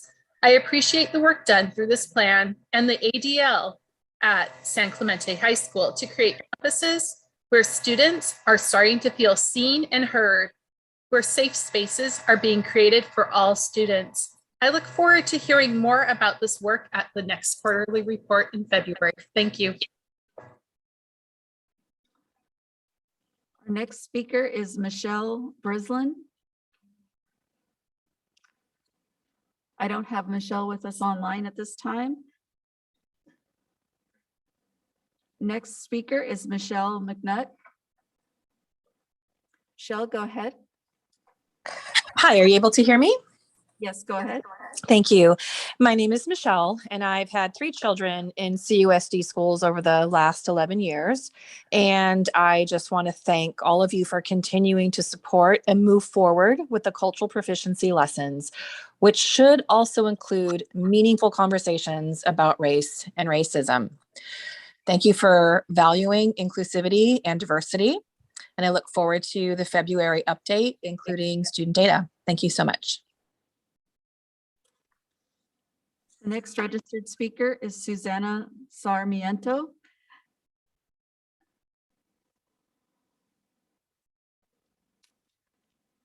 I don't have her online with us currently. Next up, Jessica Geyer. Good evening, Superintendent, President Bolakis, trustees, and student advisor Padia.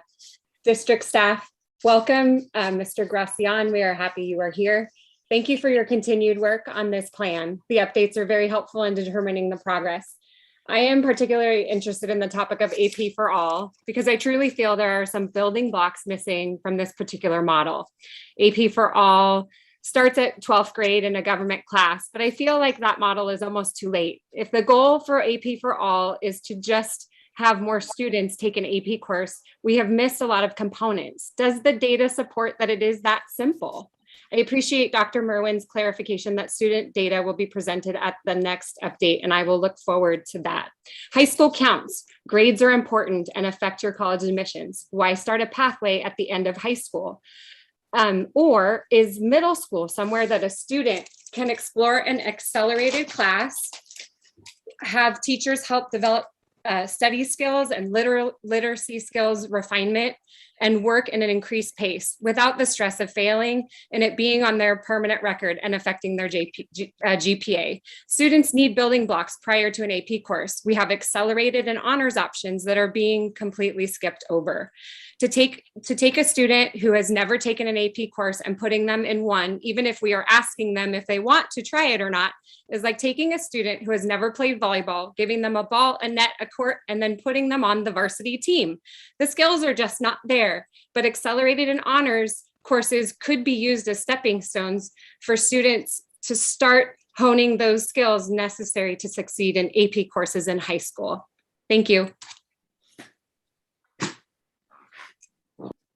Our next speaker registered is Ella Mitchell. Ella?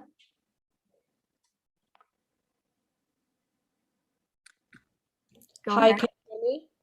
Yes, go ahead. Good evening, Superintendent, President Bolakis, and esteemed board members. My name is Ella Mitchell, and I'm a junior at Tesoro High School. I am also a semifinalist for the State Board of Education Student Board Member position.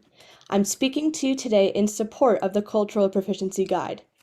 It is important to recognize, like the agenda states, that the Cultural Proficiency Guide is not critical race theory, also known as CRT. It is crucial to pass a Cultural Proficiency Guide to actively create equitable schools, uplift all students in policymaking, simultaneously engage other students in diverse perspectives, and ensure every student's voice is heard and acknowledged. It should be a given that students feel safe and respected throughout their education.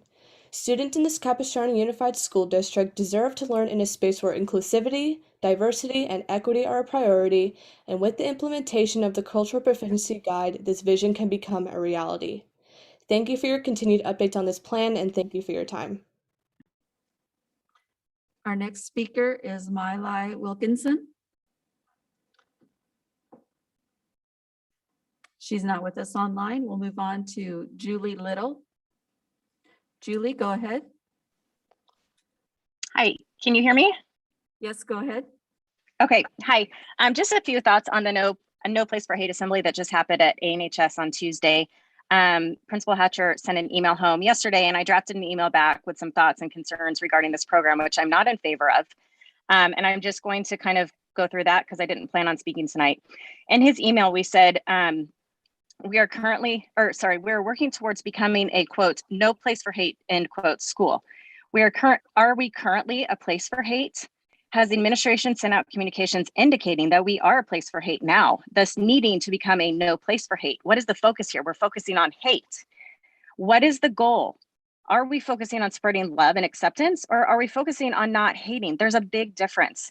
When we collectively put our energies into something, that's what we produce. So the focus of not hating will put an emphasis on trying to pull out and point out different ways that people can feel hate. It would seem like a much better use of time, energy, and teaching to focus everyone's collective energies and efforts on spreading love, kindness, joy, and peace. Wow, what a better world we could all live in if we could focus our energy on those things and not how people hate. Hate is divisive. When you focus on hate, you produce more hate. Love, kindness, and acceptance brings people together, creates a community that we all want to be a part of. Now, my question is this. What are you trying to spread? Are you trying to spread the ideal of love, kindness, acceptance, togetherness, and peace, or the idea of not hating? You may think they can produce the same outcome, but I would venture to say that it does not. Thank you. At this time, I'd like to go back to Vanessa Santos and see if we have a better connection. Vanessa, are you with us? Yes, hopefully. I'll try again. I'm going to get to know the beginning of my speech very well. My name is Vanessa. I do have 2 students in the district, and I wanted to speak in support of the work the district is doing to bring along the cultural proficiency curriculum.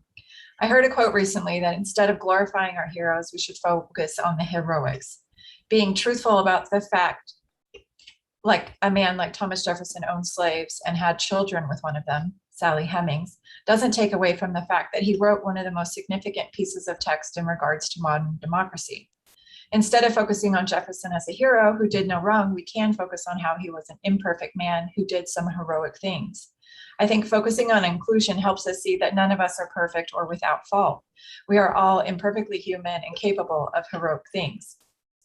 I'm concerned about the dangers of platforms like Facebook, where disinformation and hate spread due to their algorithm that is focused on keeping people angry, whether it's the vaccines, masks, or critical race theory.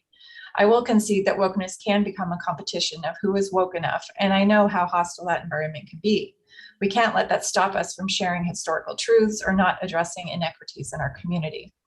We should all be able to agree that every child who steps through a Capistrano Unified School doorway should feel seen and loved. The cultural proficiency curriculum is about trying to tell more diverse stories so this can happen in classrooms. Today in my young one's kindergarten classroom, I found out about a Thanksgiving play that is going to be telling the story of Pilgrims and Indians. Native Americans is what they said, but they are going to be dressing up in costumes and reenacting the Thanksgiving feast that happened. I think there are more forward-thinking ways that we could approach the story of Thanksgiving rather than the old adage of a Thanksgiving play where students have to dress up as Native Americans. Thank you so much. At this time, we'll move to our speakers who are here with us in the room. First up is Mark Enmeyer, then Gino Davis, Lori McClaskey, and Kelvin McClaskey. Mark, go ahead. Hello, and thank you for allowing me this time to speak. I just wanted to give my appreciation to the Board of Trustees for having the courage to implement the Cultural Proficiency Plan in our district. It comes at a pivotal time in our history. According to an FBI report last August, hate crimes throughout America are on the highest level in more than a decade. In Orange County alone, hate crimes were up 35% from 2020 to 2021, especially against Asian Americans, which saw a 106% increase. As a world history teacher in the district, I'm trying my hardest to incorporate more diversity into my curriculum every year. But try as I might, our textbooks are designed more as a Western Civ course. And I cannot say that I give justice to the richness and uniqueness of cultures that encompasses all of humanity. When we, as a democratic conglomeration of cultures and ethnicities from around the globe, share and learn from the experience of others, we find that our commonality in humanity outweighs the divisions that breed hate. The implementation of this cultural proficiency plan is one of many tools that our community needs to take in order to end the stereotypes that separate us, decrease the rising violence on our streets, and add a firm pillar in the foundations of our democracy. Again, thank you for your work in making this happen. Next speaker is Gino Davis. Thank you, board. This is the first time I've spoken these, so a little nervous. But anyway, third generation Mexican American. You guys already said it's not CRT, but we also said 15 days to slow the spread. So it's a slippery slope. It might just go into it. It's kind of belittling to say that my family didn't make it here because of my skin color or because of their skin color. I know I'm a lighter Mexican. It's just mind boggling. And for other people to applaud it and say, oh my gosh, this is great. We're finally doing something for them. That's ridiculous. Racism, yes, it was alive. Yes, it was there. I've never experienced it. My family's never experienced it. We lived in 6 or 7 states now. Never once in any of those states have we ever been introduced with racism. Talking about it, and I think it's a slippery slope. And I don't know, kids wearing masks, child abuse, and this list could go on and on. Thank you for sending the letter. I appreciate that. I have 3 kids in this Capo, 2 right now, 1 will be 3rd. We will be taking them out if all these mandates go in, and this is a slippery slope. I just hope to God that we all really do care for our kids. We're in their best interest. It's not about money. And really find it in your hearts to really push this beside us and just a better future for everyone. I know we're all into that and we all want that, and let's move on. And like I said, no place for hate, no place for all this. This whole COVID and everything has bred that. It's like enlightened it. It's made everyone be able to pick a side and choose. It's never, let's all get together and just move forward. It's just this way or that way, this way or that way. So I'm just here to be, my family's made it. It's great. I live in Laguna Niguel now. Used to be homeless. Like this is, it's not because of my skin color. It's because we worked hard. It's our character. It's how it should be. And it's America. So God bless America. Love you guys. Thank you. I know you. Our next speaker is Lori McClaskey. Hi, good evening. Discrimination, a widely accepted definition of discrimination is treatment or consideration based on a class or category such as race. As you know, I'm a mother and I'm also an attorney. I'm just looking at the cultural proficiency plan of our school district, which says by June 2023, suspensions will be reduced by 25% or more for identified student groups. These identified student groups are foster youth, students with disabilities, homeless students, Black, socioeconomically disadvantaged, and Hispanic. So for example, my understanding is a student is accused of, let's say, breaking a desk. So is basically you're going to classify the student. You're going to say if a student is in the category of a foster youth, disability, homeless, Black, economically disadvantaged, or Hispanic, if they would get suspended, well, their suspension rate would be reduced by 25% if they fall within a certain class or category. Now, you don't need to be an attorney to know that you guys are discriminating based on a class of people, which is illegal. So we have numerous state and federal protections, such as the Civil Rights Act of 1964, which prohibits discrimination based on race, color, national origin. We have California statutes. We have the 14th Amendment, which states that similarly situated people should be treated similarly. So if a student commits an act which is wrong, their punishment should be colorblind, not based on a certain category they fall in. Thank you, Ms. McCloskey. Our next speaker is Sheldon McCloskey.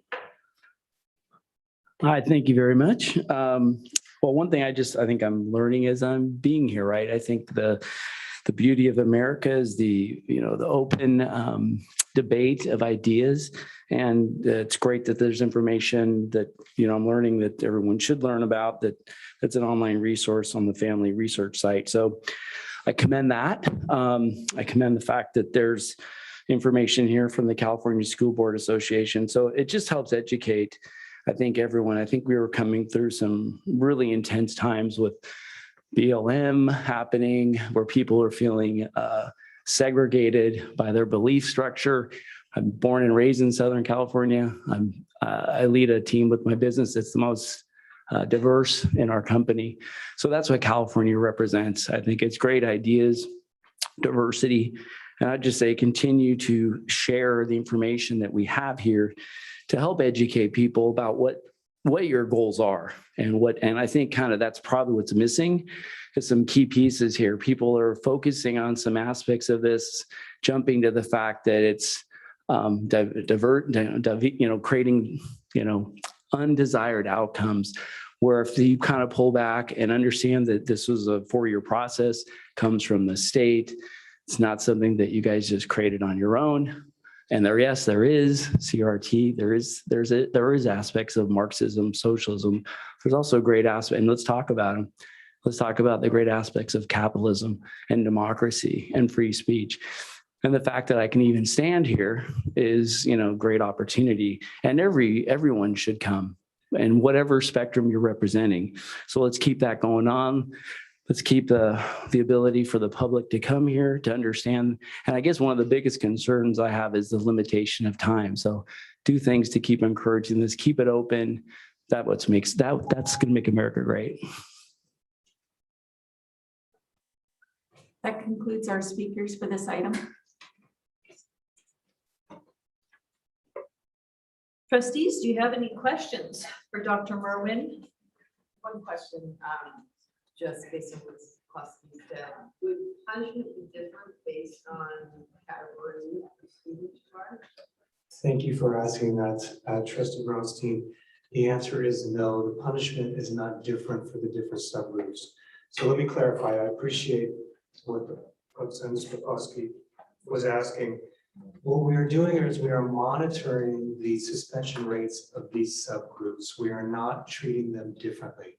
The strategies and the action steps are for all students, to support all students with behavior. So for example, if you look at that same goal, restorative practices, restorative justice, discipline handbook, discipline training, that's for all students. That benefits all of our students with behavior. Suspension rates should come down. The reason we are monitoring these subgroups in particular is because there is such a discrepancy between these groups and the average. That's why these groups are identified, not to treat them differently, but to monitor, are these actions making a difference? And we want to watch these groups in particular. It does not mean that we are treating them differently or giving them different consequences. Absolutely not. Then I have another question, because what this guy was talking about. Are we looking into how we can encourage more kids to take accelerated classes in middle school to prep them before we just throw them into a clean And have we really worked with San Juan Hills to see how it's working there, the AP for all model that was piloted there? So, yeah, so there are two parts there. Happy to answer those and have the team jump in with me. The first part is we are very excited about work looking at, again, as it's in this plan, access, increasing access for more students to advanced courses. We realize that that can't start late in the game, and we need to look at ways that that starts in middle school. We're very excited to actually bring that to the board in December as one of our items to talk about access to courses and to talk about that it cannot start when they're a senior. It must start earlier. We realize that. We're excited to bring information to the board in December on that. Regarding AP for all, let me ask either Dr. Irvis or Ms. Smalley, if either of you want to share a little bit more about that question and currently what it is and what it isn't and how we are working with it. Thank you. I was actually the principal at San Juan Hills when they implemented AP Gov for all, but we quickly rebranded it to AP Gov for more. So it wasn't forced upon all students, but we did have a very compassionate group of teachers who did a lot of research, went and visited schools that had this model and implemented this course to provide access for this experience of a college level class in high school. And we wanted to particularly target our subgroups and give them that experience. We had a lot of positive data, which can be shared at another time. Students really excelled in the program, but the teachers were so intentional with interventions, proactive information with parents, letting students know what the expectations were. And they embedded a lot of social and emotional supports for the students who were first-time AP students. And so we saw incredible success. The GPAs overall increased, discipline decreased with the senior class. Student surveys were very positive, but there was a lot of intentional work done there. And we can follow up with San Juan Hills to see what they're currently doing to support the students that are in the program right now. Are there any other questions? At San Juan Hills now, are we currently doing AP for all? They currently still use the model of AP for more. I think Dr. Mahindrakar has mentioned that there's going to be some changes to it, so I can follow up with him and get more information on what this will be. Is it the only high school that we are piloting or using or utilizing that program?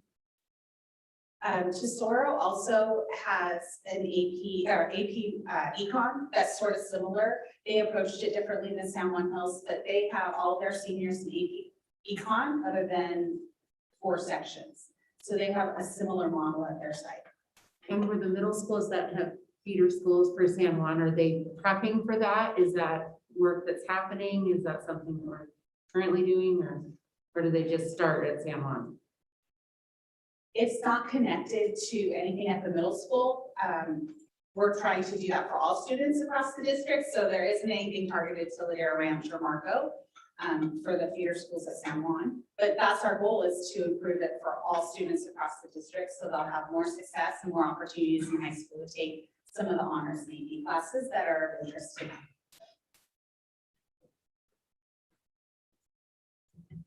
Yes, student advisor today. Is there any way to make a comment? You can comment, you can ask questions, absolutely. Sure. So I just wanted to make a comment regarding like what one of the individuals said. Just because like, you know, like a certain individual has not gone through racism, that doesn't mean that it's not a problem. I personally know a lot of students that have gone through racism. It is a problem in our school district. And yet again, I'm going to repeat myself, but I think that this cultural proficiency program will help make everyone feel included. Okay, Trustee Jones. Well, I have never been a person of color, but I have been a woman in my entire life. And as a woman, I've experienced gender-based discrimination, bullying, and harassment. And if a woman who is part of 51% of the world population is experiencing it, I can certainly understand that people of color would be. I also want to read part of an email I got from a parent who said, after 5 years abroad, I recently returned to life in the US. After living abroad, I fully recognize the importance of valuing all cultures and America's unique history in this regard. One of the most characteristic elements of America is that we are, and we're designed to be, a pluralistic society. Our founding principles clearly emphasize America's promise to fully include and provide opportunities to people of all ethnic, religious, cultural, socioeconomic backgrounds and abilities. And as an American, I'm very proud of that fact. And I think that that is really what our cultural proficiency plan is all about, is bringing that to fruition. Thank you. I have a question, and I'm sorry I missed a revision, but on page 2, under the header of Cultural Proficiency Task Force, and the reference to the Management DEI Guiding Coalition, it states that we will have all the members of the coalition by November 2022. Is that supposed to be this month, 2021, I hope?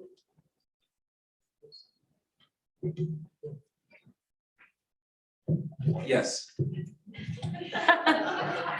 Thank you. We'll correct that then for the books. And then moving further up the page for strategy 3.1 professional learning. We had great success. You had great success at 98% of your KUMA getting trained. And then it mentions about the access and equity. And I know you've got a follow-up training, but we only had 36 who attended. I'm not sure why such a low attendance, but my question is, do we keep having the trainings until we get to 98%, 100%? Or do we only have these 2 planned and we're hoping to get the balance in to get, another 200 trained on the access and equity part? Because again, I see the 200 staff members, like the KUMA, have the unconscious bias training. So I want to see that all the different initiatives we get, participation. So how are we addressing that? Thank you, President Bolkus. Looking around the corner is Lauren. Oh, there, Lauren's behind me. So I'm going to ask Lauren to share a little more on that. Okay, thank you so much, Dr. Merwin. So I understand what you're saying, President Bolkus. What the access and equity cohort is like a deeper dive. So last year we had about 20 district office and a couple of principals and maybe a teacher or 2. They took that training, and it was really what spurred the development of our cultural proficiency plan. So that team that went through that 10-day training, they were reading the cultural proficiency handbook. They were collecting all of the data, and it was that work that really, along with the work of the task force, that drove the plan.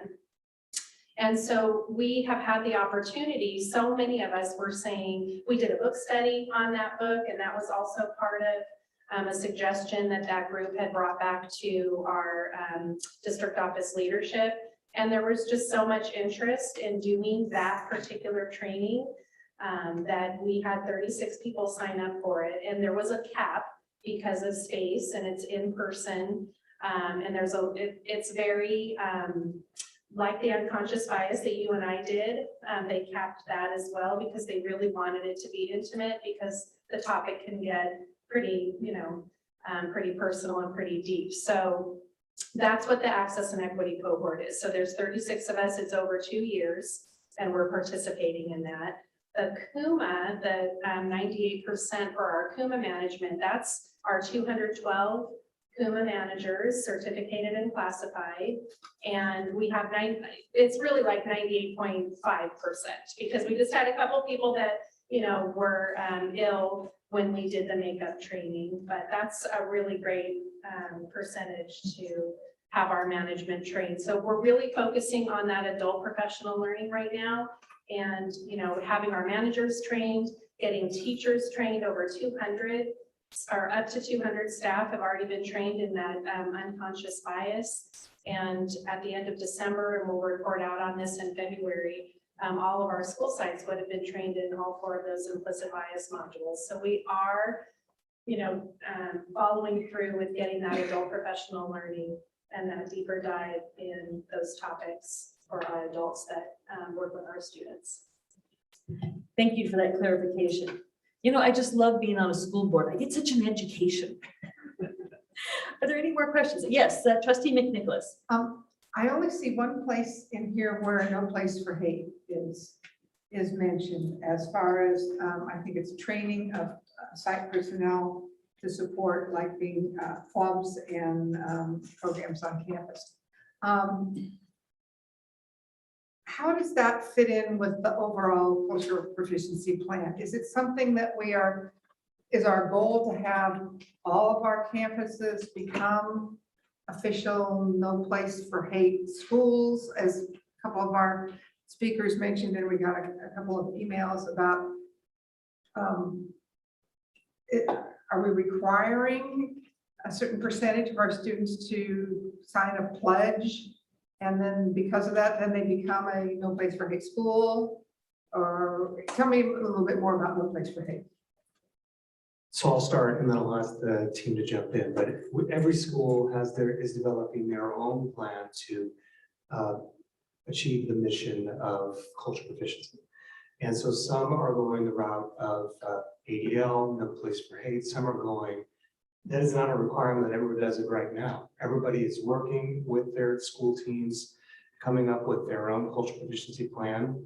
And that's something that actually our 3 assistant superintendents are working with the principals to look at what those plans are for their school, recognizing it's not a cookie cutter approach, but wanting every school to move forward with the work. So I don't know if the 3 of you have any other insights as far as how the schools are developing those, the different options they're using.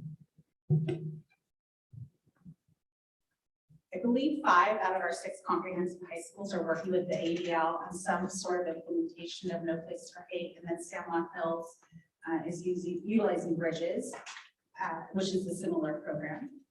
And many of our middle schools, I don't know how many, I apologize, have initiated work with the ADL or another group similar. Are those programs costing us anything? Pay for them? I believe they are. So I recall it was like a 5,000, I think it was like 5,000 per school. That covered it. I could be wrong, but because we okayed it for the schools that wanted it last. All right, thank you. There is a two-tiered approach, though. There is the no place for hate. There's designation, which a lot of the elementary signed up to do, and that's not going through the full program. It's doing a few activities in conjunction with the ADL's lessons, and it involves the student groups at the school. So then they can be a no place for hate designated school, which is different than going through the entire no place for hate curriculum with the ADL. And is that in addition to the cultural proficiency lessons that we have approved and designed? It is. So it's not just, one lesson every year at a certain grade level. This no place for hate, the ADL is in addition to that. It is an addition, but they're more like activities. So I don't know if I would classify them as a lesson the way that our cultural proficiency lessons are, but they are more like activities that the students would participate in, and they're very age appropriate. So, thank you. Trustee Castellanos and then Trustee Jones. I was just going to comment because Elisa and Miguel just kicked off on Tuesday, no place for hate. And so one of the things that they did is that they created their cultural proficiency team at their high school. And this was all last year when we were in our hybrid and COVID plan. And that team met once a month and then came up with ideas on how we wanted to tackle it at that site. So they decided to implement no place for hate just because that's what the team came up with. And it is correct. It's 3 lessons throughout the year that you have to commit to. And then the students, when they kick off the program, they made a pledge this week that they were going to be commit to. And the pledge is a series of statements about how they're going to create an inclusive environment and commit themselves to including all, and it's a couple of statements that the students are introduced to. The ASB is involved. One of the things I do want to say about No Place for Hate is it's very student driven and it's student centered. And so it really goes back to them and how they want to kind of develop the program at their site. So it is very site specific and really focused on the students. I guess my concern is, based on some of the input I've received, is it's not required, right? Students don't have to, their principal isn't going to say you get detention if you don't sign this pledge. No, and actually at Aliso, they just had banners out in the quad. And as you're passing classes, you could sign the pledge, you could outline your hand, you didn't have to put your name on the banner. You could not sign the banner. It's not that anyone was watching you. It was just out for everyone to participate if they chose to. Because I got the impression from one parent who said they're keeping track of whether my kid signed or not, and they're being intimidated one way or another. I don't think that's what's going on. So that's what, yeah. Are the lessons taking place in English class? I think that depends on the site. Tutorial? Yeah. So last year it was in English. Yeah, I think it was, but I heard that but you said that we have to do tutorial. So that's what we kind of like, they kind of said,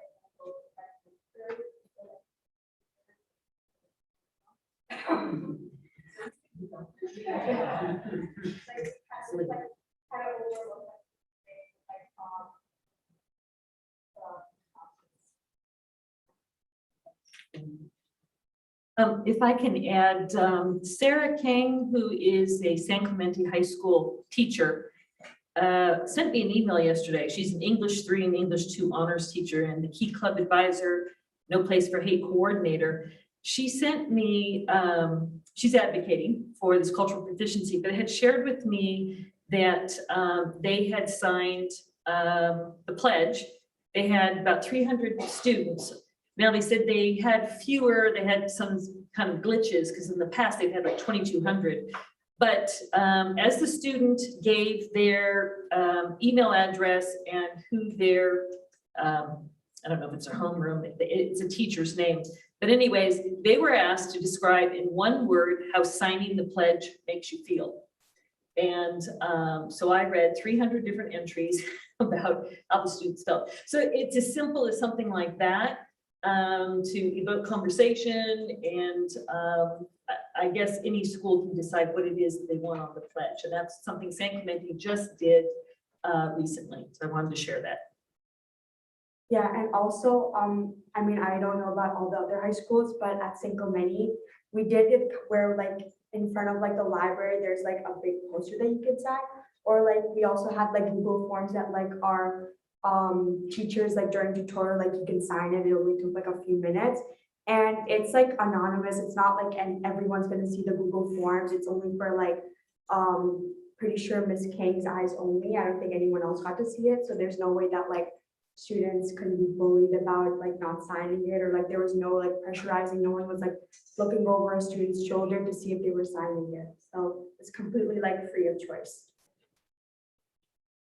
I think just I will say something after you. Go ahead, Trustee. Like, one of the commenters, I wanted to respond to the term "no place for hate." I have to say I am not crazy about the "no place for hate" name. I think hate is a strong word, and I think we should use it sparingly. I hate the term "no place for hate," but you know, I thought about this a little bit, and what are you going to do? Say no place for lack of cultural proficiency? It's unfortunate, but I think it's a term that is being used, and I think kids figure out what the intent is when they're going through the curriculum. And I wish it weren't called that, but I'm really not sure what we would call it instead. But we can't forget that we had around 850 testimonies from our students from all over, past, current, talking about hate. And sometimes that is the word. And in order to get action and to get the right direction, we need to come to terms with hate's a word. So I think we could, you know, people want to wear that down to the nth degree because they've got something else going on. But back to the ADL training, I know that just to Lisa and I, at San Clemente High School, Chris Carter is very proud of the work. It is very flexible, it's user-friendly, it helps set that tone for the school. As Judy commented, Ms. Kang's document that she sent us, the students' one-word thing was inspiring. These are young people willing to use really expressive words of what they're experiencing. So super positive. All of this work is needed, even for those of us go back and remember Saturday school. And that's a case of obviously perhaps unconscious bias, but when you look at a school, when the demographics of a school are one way, but everybody in Saturday school is another way, we've got a problem. So we're taking care of that. And sometimes I wish my kids could go back to school. I'm really excited about this work. I know it'll be a long process and it'll take some folks longer than others, and that includes our own staff. They've got a lot on their plate, but I hope we can reaffirm to all of our schools who are engaging in all of this, how much we appreciate them doing this. They've got a lot going. This is one more thing to do, but in time, it'll just be part and parcel, and this will change our school district to the better. So thank you all for the work you're doing, and I hope you can extend that to your busy teachers and your busy administrators, that this is so important. I do wish it were, to your point, Gila, I do wish it were cool to be kind. I wish we could have taken that and stretched it, because things like that are incredible. And when we can put things in a positive light, I think it helps teach children positive things rather than focus on something that's in the title. And it's hard not to when it's in the title. I wanted to add just one more element to this, and it's all about engaging students, and it's all about hearing one another. In the 300 words, mostly positive, I did notice 2 students in their one word. One said confused, another one said angry. So I wrote Sarah back and I said, I hope one of you teachers then have reached out to those students to kind of inquire, because that's not something I would expect to see on an inclusivity pledge. So these are the things we learn, and these are the things that teachers, you know, will take on in terms of having conversations where, you know, you get a bit of the vibe that maybe I need to touch base with that student, see where they're at and all. So it's all good stuff. It's all, you know, about working with these kids. So thank you so much for your work. So again, this was just an information only item, so we thank you so much. And now we're on agenda number 32, and that is the board policy 6161.1, selection and evaluation of instructional materials, or as someone like to say, IMRC. It's a first reading, the board policy, and I would like to recognize Gregory Merwin, Associate Superintendent, Education Sports Services, to present this item.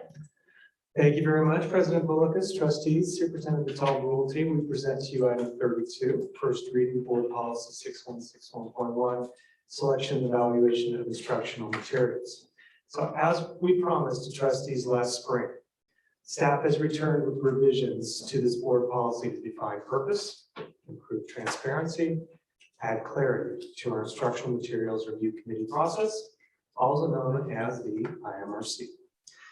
But I would like to also take a moment to thank all of our current IMRC members for their service and their patience during this revision process, because we know this has been very challenging to make these revisions during the school year and when new curriculum requests are pending.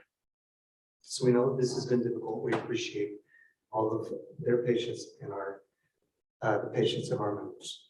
So we know that this has been difficult. We appreciate that. We also like to point out that as standard of practice for our district, staff presents the board policy, which provides the framework, and then staff will formalize more detailed procedures inside of an administrative regulation document.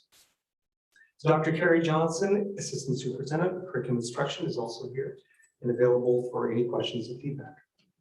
Thank you. Trustees, we have 3 speakers on this item before we take questions. And we may start with Bethany Padilla. Hi, everyone. I'm speaking again, but just as a reminder, I'm a senior from San Clemente High School. I'm also part of the No Place for Hate committee that you guys have been discussing, and a lead for San Clemente High School Against Racism. I will be speaking on behalf of our task force and basically the student body, people I know who deeply value the exploration of a diversified curriculum. Speaking with other teachers, different students from other campuses, even my younger sibling who's in middle school, our student body is super invested in exploring other perspectives. And I just want to stress like stories like Bless Me Ultima, and another good one is Kite Runner. Those are great examples of novels that are already in place that are giving these students a great, just like a complex understanding of other voices than Shakespeare and Hemingway, like just usually male white writers that we've been taught for most of our lives. Yeah, I just want to say that this awareness to these other identities are building strong foundations of critical thinking skills for our rising generations. Like this is all about adding, not focusing on like this division, focusing on any negative actions. Like we just want to add great perspectives and understandings of other cultures, other languages that we are currently lacking in our campus. I will say though, at San Clemente High School, our teachers are doing such a great job in just diversifying our English departments especially. So I think that's all I have to say, and thank you guys. Bethany, if I may say, thank you for hanging in here with us tonight throughout this whole meeting. And we love to hear from students. And so we appreciate your comments. And now, Michelle Flossel-Campbell. Good evening, Superintendent and Board of Trustees. I appreciate seeing revisions to the IMRC process that will highlight the input of our amazing educators while actively working to remove the political from this committee. Texts recommended by our educators are reviewed for the contributions they make to our learning. Sometimes our learning material isn't fun or easy or makes our stomachs turn. Thinking of frog and squid dissections here, but they have value and purpose and teach systems. So please be guided by the voices of our highly trained educators, and these changes are the first needed to start that process. Thank you very much. And Jessica Geyer. Good evening, Superintendent, President Bolakis, trustees, and Student Advisor Padia. Thank you for revising our very important IMRC process. It is long overdue. The most exciting part of the revision is the flexibility to recruit teachers with expertise in that subject area to review materials. After all, they tend to be familiar with their subject matter and can give real life context to what the committee is reviewing and considering. So thank you again for this reboot of the IMRC. Thank you. And now, do we have any questions from trustees? I'll go ahead and jump in. I'd like to propose that we pass this on a first reading. We can do that if we vote unanimously. And I think that would be helpful. Okay, we have a motion to pass, to waive the second reading. And do I see a second? Okay. And President, this is out of the room, so it would have to be a unanimous vote, so you might want to wait until she comes back. good, then I can make my comment.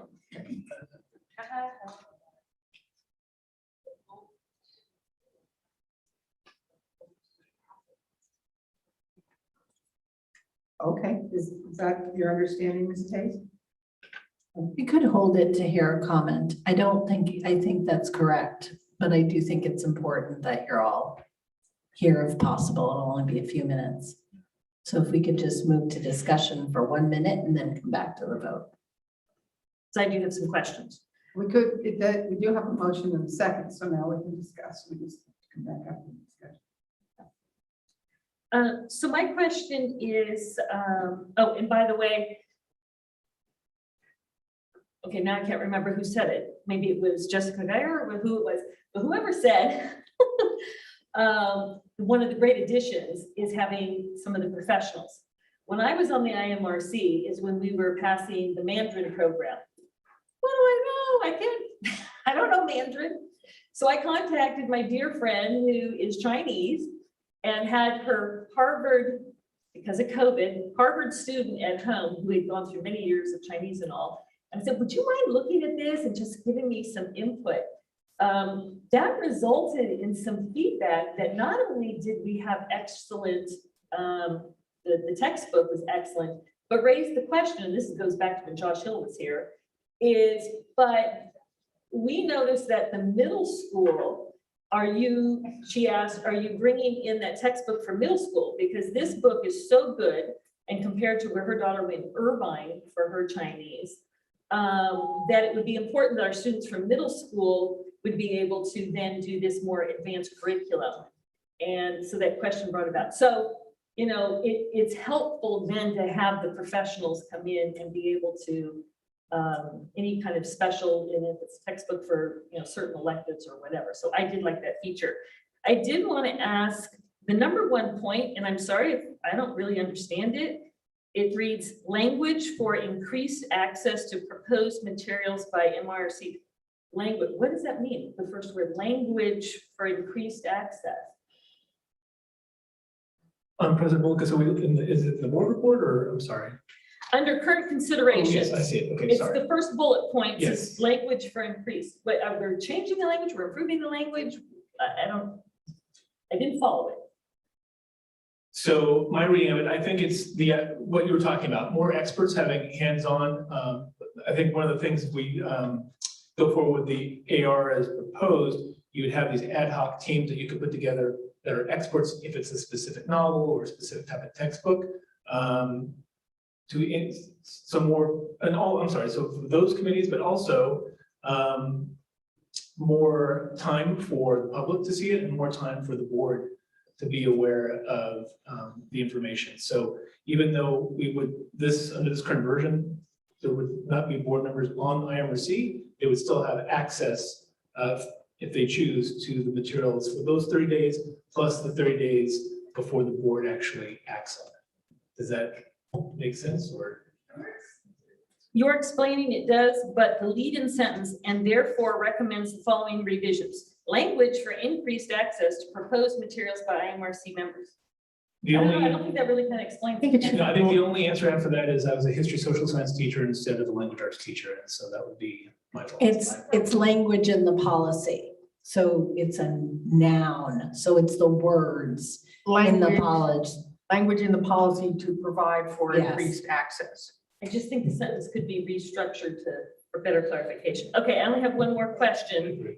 And this was a bone that I picked when I was on the MIRC and have proudly been able to say my appointee has attended every year 100% of the meetings.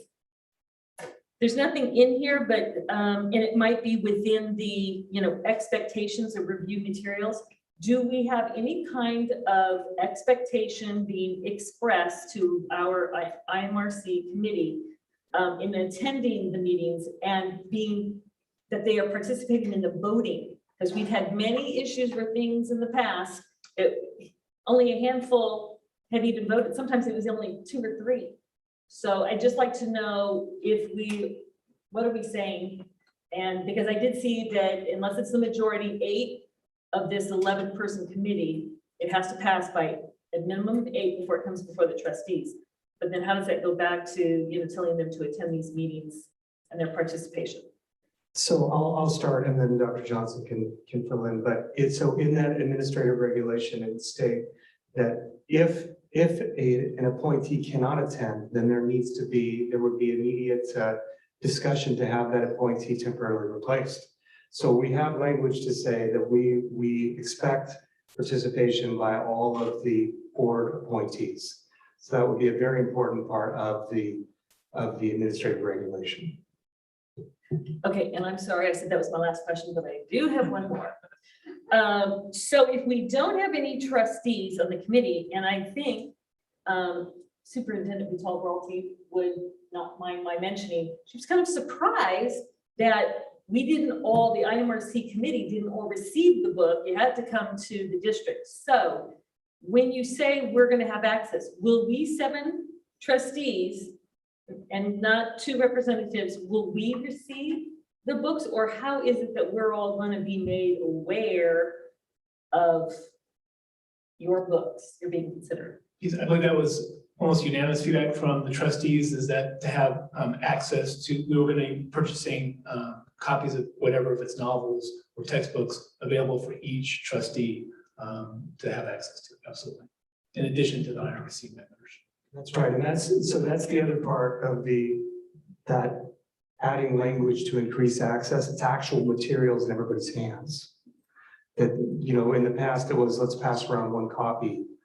Now it's everyone has access to the material. So that's the other part of that first bullet that I didn't want to add, is that it's part of it is then there's that materials are available for everyone.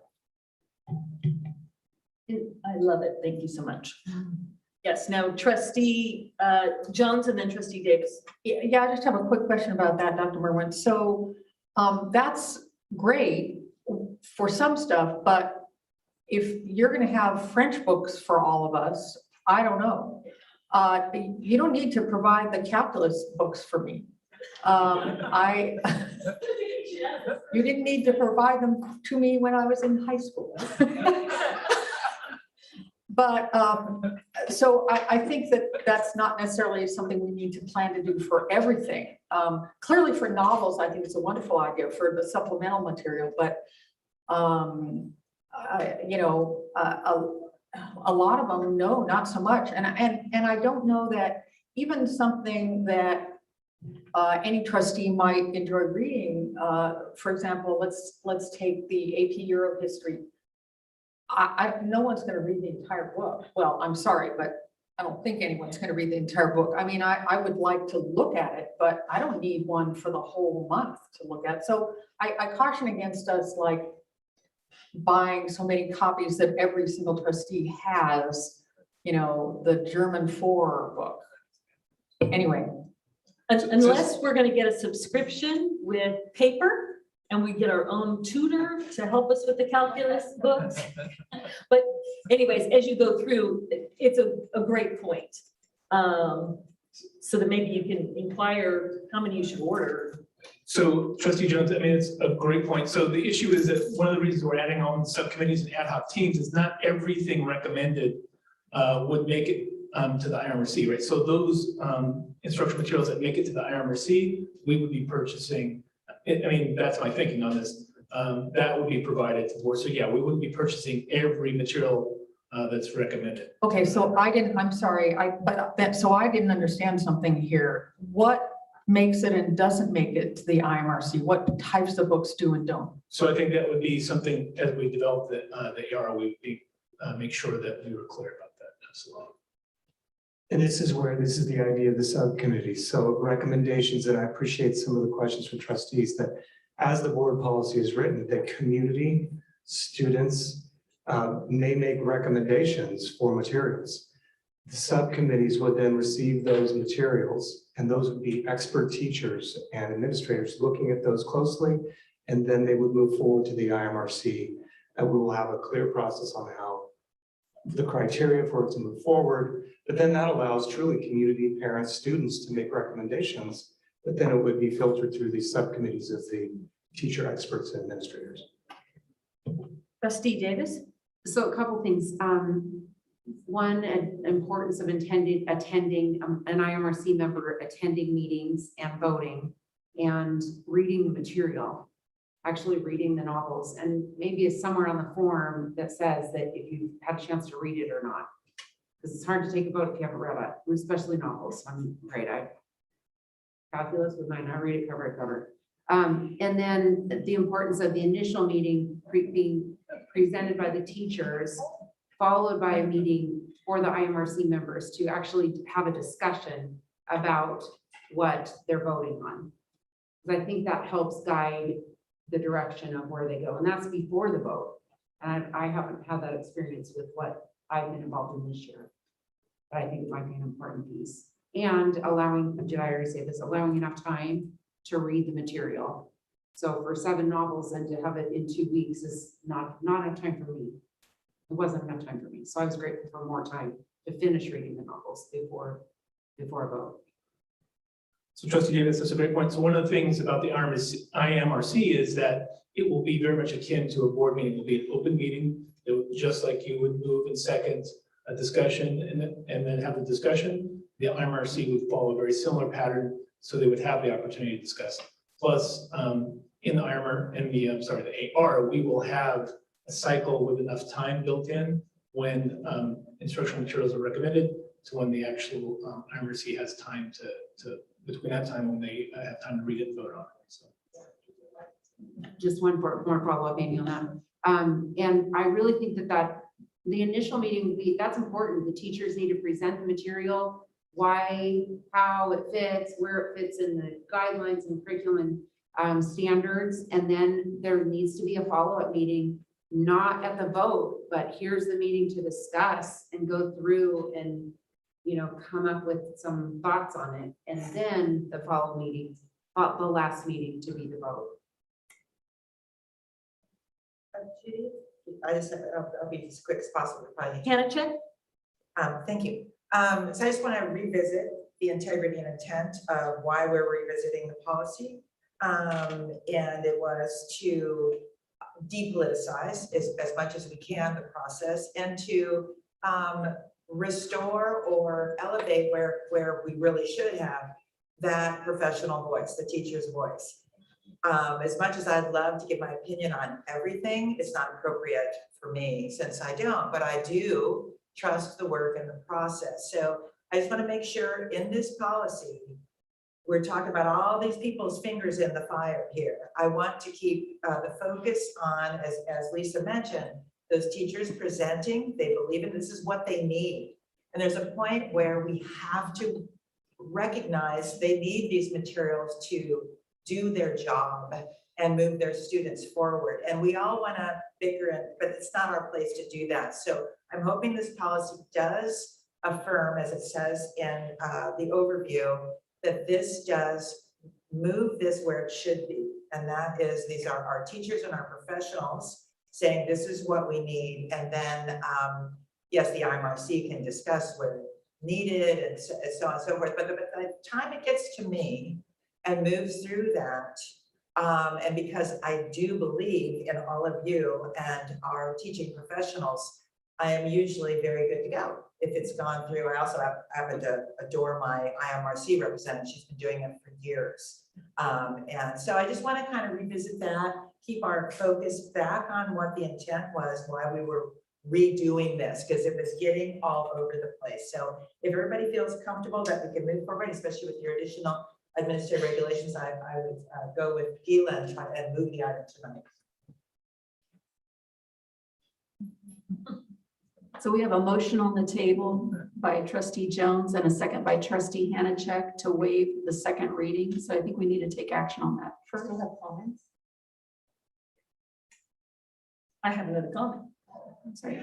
Trustee Hanachek asked for a vote, so I wanted to reiterate the second, just to be. Yeah, I was going to explain it because Trustee Davis was out of the room and is probably not aware that we have a motion there. So you want to take the vote and then I'll make my comment? It's up to you. I was just trying to remind everyone there was a motion on the table. Okay. On the floor. Go ahead. So procedurally, you could take a vote on waiving your policy so that you could take action tonight. Then you could make a motion and a second on the actual policy and then continue your comments on the policy. And I would like to make a comment at that time if possible.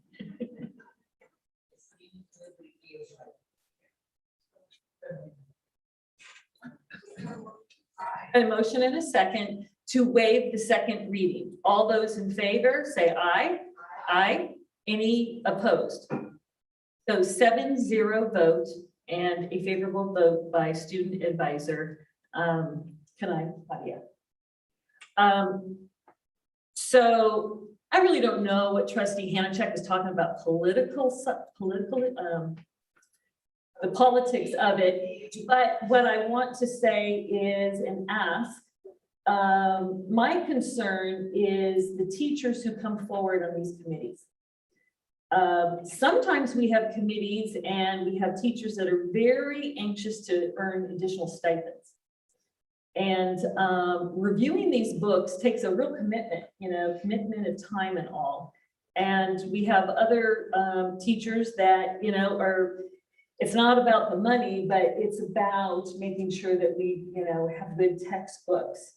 So the frustration I have had is that when these votes had taken place, and then I have to have the teachers who were on the test pilot committee say, oh yeah, I can't believe that book's gonna come through. And then it's like, well, I kind of wonder, well, who selected these teachers? And it's, sometimes we have a hard time getting teachers to volunteer to be on some of these committees that we think would be so good.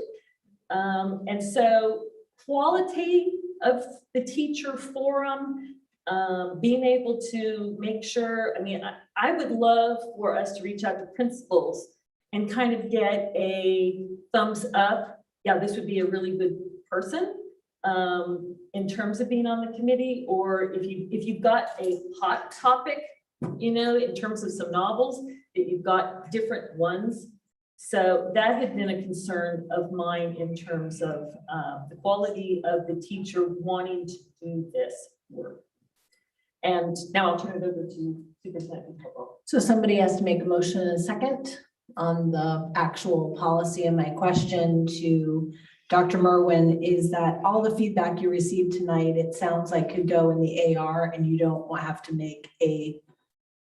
change the policy to be able to deal with those issues. Is that accurate? That's correct. That's why we're all actually separating them into the two documents. Okay, so I just asked that the board make a motion and a second on policy. Second. Okay, moved by Trustee Jones and seconded by Trustee Bronstein. All those in favor, say aye. Aye. Any opposed? It's 7-0 vote with a preferential vote of aye from Student Advisor Padia. Thank you very much, trustees. President Bolkus, before we go on, I think that we have in the audience, Mr. Keith Weaver, who's here for item 34. Could we take that before item 33? I meant to ask that last time and I forgot. I think that would be really nice of us. It doesn't save too much time, but does everybody agree? Let's do that. Go ahead. Okay, let me at least read out in terms of 34 ahead of 33. Excuse me. Resolution number 2122-19. It's a resolution of the Board of Trustees of the Capistrano Unified School District authorizing the issuance and not to exceed $10,100,000 aggregate principal amount of Community Facilities District number 2005-1. That's Whispering Hills of the Capistrano Unified School District, approving the execution and delivery of a second supplemental indenture and a refunding escrow agreement and a placement agent agreement and approving other matters related thereto. And this particular item has as much to it as that long title. So help us get through it. I'm going to recognize Clark Hampton, Deputy Superintendent Business Work Services, who's probably then going to intro Kevin. Thank you. So what you read out, President Bull, this was a fancy way to say that we're going to refinance existing bonds and then issue another small number of bonds. And Keith Weaver is here with our financial advisor firm, Every Financial Strategies, to present the item. Thank you. Hi, good evening. Thank you for the time and accommodation. I certainly appreciate it. So as Clark said, I'm going to talk briefly about Whispering Hills CFD, and I have a brief overview of the CFD to share with you. And then I'll discuss the refinancing item that Clark mentioned is our first item, and followed by and issuance of additional bonds, which will give us some funding for school facilities. And then we'll wrap it up with some next steps. So if you can see here, the map on the slides shows the boundary of the CFD. There's 140 residential homes that are located within the boundary of the CFD. It's located adjacent to San Juan Hills High School. And there's also 15 undeveloped custom lots. Just by way of history, the CFD was formed in 2005. There's a couple of residential communities that were developed within the CFD. And in 2013, we issued about $8 million of bonds. Followed that up in 2016 with about $12.5 million of bonds. And we have remaining authorization of about $9 million. And so if we're thinking about refinancing, we look to interest rates. This graph here is showing a benchmark interest rate. And you can see that interest rates were much higher in 2013. The index was at about 4.5%. It's currently at about 2.25%. So interest rates are much lower today. It signals it's a good time to think about refinancing. And so the concept of the financing plan is that with refinancing, we get to lower our payments, and that gives us the opportunity to then issue additional bonds to help fund school facilities. So with refinancing, our interest rate would be reduced from 5.39% down to 3%, so a really nice interest rate reduction. We end up saving $1.8 million on these prior bonds. In terms of thinking about, is this a good amount of savings? We look to GFOA best practices, and based on that guideline, we recommend savings of at least 5% of refinance bonds. The metric shows us at 17%. The point being, we're well above the minimum threshold per best practices, and so it's a really good time to be refinancing. And then this chart here is showing the payments. So we could reduce the payments on the 2013 bonds that's going from green to red. We layer on top of that the 2016 bonds, and that gives us room to then issue more bonds this year to help fund school facilities. And this entire time we can stay within our CFD tax revenue. So with this, we could issue $1.45 million of bonds for facilities. The interest rate here would be 2.4%, and that would net us $1.37 million in proceeds to help fund school facilities. And I'll mention this would help supplement some funds on hand that we already have left over from last time, about $2.1 million. So in total, we get to do about $3.5 million worth of facilities projects. So in thinking about our facilities projects, the plan is to fund some projects at Ambule Elementary. District staff has already walked the site, talked with the principal about the needs, and the thinking right now is to do some projects that include technology infrastructure, fire alarm upgrades, and floor and ceiling improvements at the school. And of course, this is subject to budget and board approval. My understanding, the expectation is these facilities plans will come to you at the December board meeting. And so in terms of process, we had a competitive proposal process amongst the short list of 5 banks based on their appetite for these types of bonds. The best proposal came from a bank called First Foundation. They're a local bank, they're based in Irvine, and we would be borrowing $9.8 million in total to accomplish both the refinancing as well as the facilities funding. The interest rates have been locked, and so with your approval, we'll stay at these very same interest rates. We don't have to worry about rising rates or any volatility. The interest rates will be fixed. We do have the option to pay these bonds off early or refinance them again down the road. And they are repayable specifically from the CFD revenue. So we don't have to worry about encroachment on our general fund or any of our other funding sources. So tonight, for your consideration, we have a resolution that approves both the refinancing as well as the new bonds for Ambule Elementary. We'll proceed with First Foundation and work with staff to finalize the documents. And then on November 6th, we close. At that point, the district would have the funds to both do the work at Ambule as well as to accomplish the refinancing. So thank you, and happy to take any questions. Thank you. We don't have any speakers on this item. Does anybody have any questions in regards to saving money? Trustee McNicholas. Absolutely support the refinancing, and Keith is always on top of this. Question, I think more for Clark and the facilities folks. Are we bound to only use these funds for ambulance, or is it our priority to use it for ambulance, or what else could we do? I mean, are we limited? in where we Well, use it? they can be used for the schools that serve the CFD, so it could be used in San Marcos High School and Buell and Forster Middle School. So the idea is though, we recently accomplished a modernization in Ambulance, and we're looking at the potential for reconfiguring the space in Ambulance for the adjacent building. Consolidate operations on the campus, we're looking at ways to do that. Okay, did we not just spend some money at ambulance as well?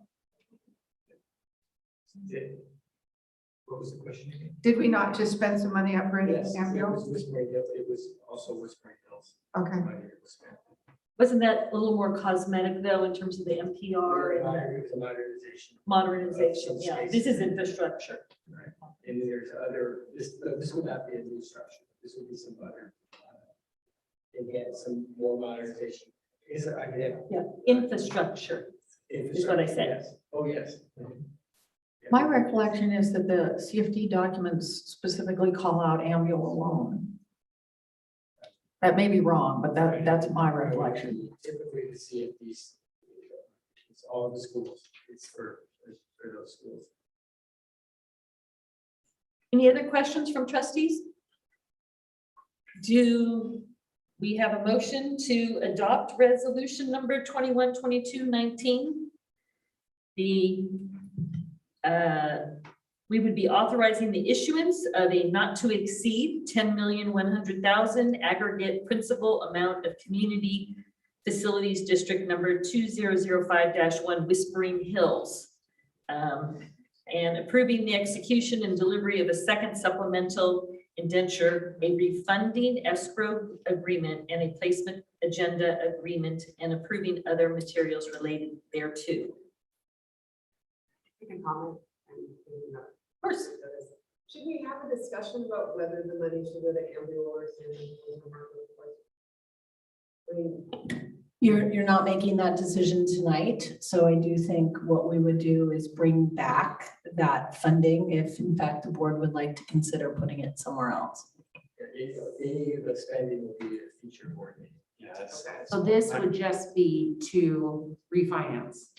This is just to refinance, not to determine where it Refinance goes. of existing bonds and the issuance of additional bonds. And when we make the motion, we could just augment the motion to make sure that that's in the record, that it's only to refinance and not to decide where the funds would be spent tonight. Yeah, and if I could add to that, so the resolution does ask us to approve both the refinancing as well as the bonds for facilities, but the facilities plan isn't coming back to the board until December. So I think at the December meeting, there'll be an opportunity to discuss, do we spend that money in Ambuel or elsewhere? But tonight, it's just about making sure that we get the funding in the first place. Yeah, I'll move the item. Oh, you want to? Yeah, I moved the item to refinance. Okay, we have a motion by trustee Davis and a second by trustee Jones. All those in favor say aye. Aye. Any? It's a resolution. I'll call the rolls. Sorry. Student advisor Patty. Aye. Trustee Bronstein. Aye. Trustee Bullicus. Aye. Trustee Castellanos. Aye. Trustee Davis. Aye. Trustee Hannachek. Aye. Trustee Jones. Aye. Trustee McNicholas. Aye. Motion carries 7-0 with a preferential vote of aye from student advisor Padilla. Thank you very much. Okay, we're going to go back to item number 33. And that I think is the board policy 5125. This is the second reading of student records. We had it on our agenda on October 20th, and we had to push it to this evening. So I'd like to recognize Gregory Merwin, our Associate Superintendent, Education Support Services, to present this item tonight. Thank you, President Bullicus, trustees, Superintendent Vital Brulte. We present to you item 33, second reading, Board Policy 5125, Student Records. We return tonight with edits and revisions in response to trustee feedback at the September 15th, 2021 board meeting. Dr. Carrie Johnson, Assistant Superintendent, Curriculum Instruction, is available for any questions and feedback on the second reading. We recommend approval of Board Policy 5125, student records. Thank you. We do have one speaker, Michelle Postle Campbell.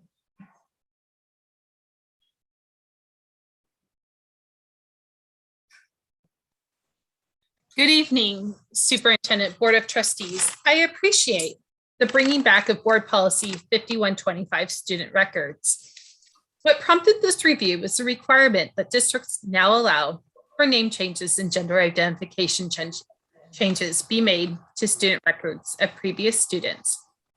What I cannot find in this policy is 1, a statement that this can happen, and 2, how this happens. I appreciate to create a clean policy, items were stripped out to administrative regulations or ARs, but these are not available for the public to see. So how as a member of the public would one know that name and gender changes to the records is even possible?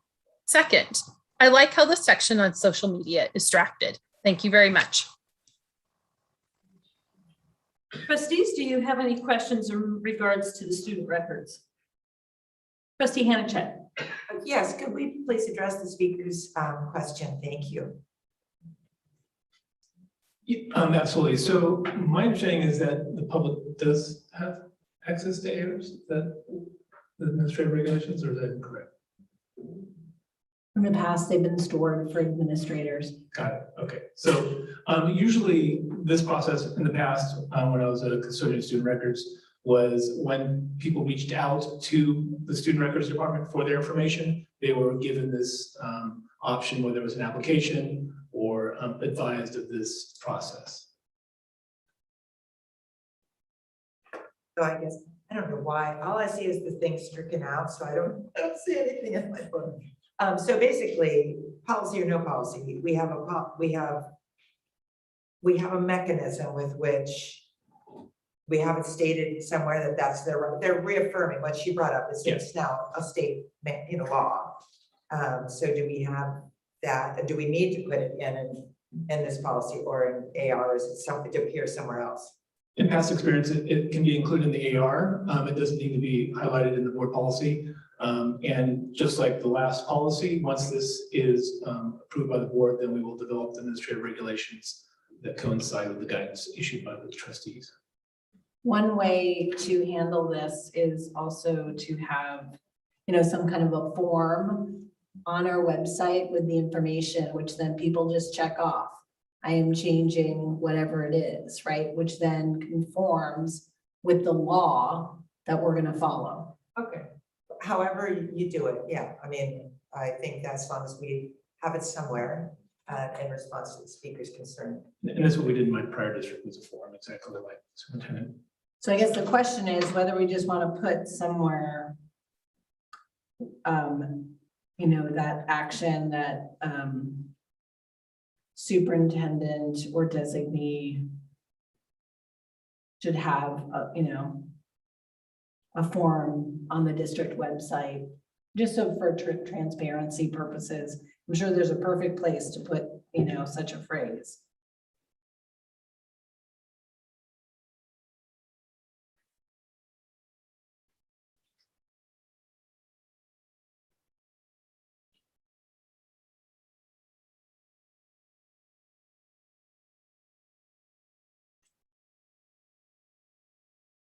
I guess my concern is if one of the reasons we're updating it is because of this law, but then we didn't say anything in the policy about what the law requires. What was in the CSBA model policy? Was this the same? Yes, this was. Then I guess we probably shouldn't have said we're doing this to comply with the law. Because, I don't know. Does it say in there that we're doing it to comply with the law? Well, that one element is compliant to a law, which is what prompted this. Yeah, because the proposed revisions to this policy updates the policy number to be the CSBA policy and aligns the policy with current law It reflects the SBA language, so. I don't know.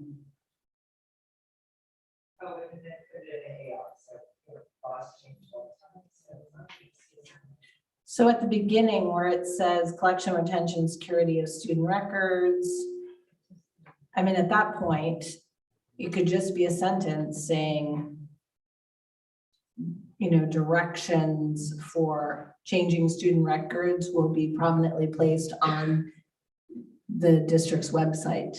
And that way it would be very clear where people would go to either find their record, change their record, whatever that may be. And I think if a student had a question, that would probably be the first place they go search is the website.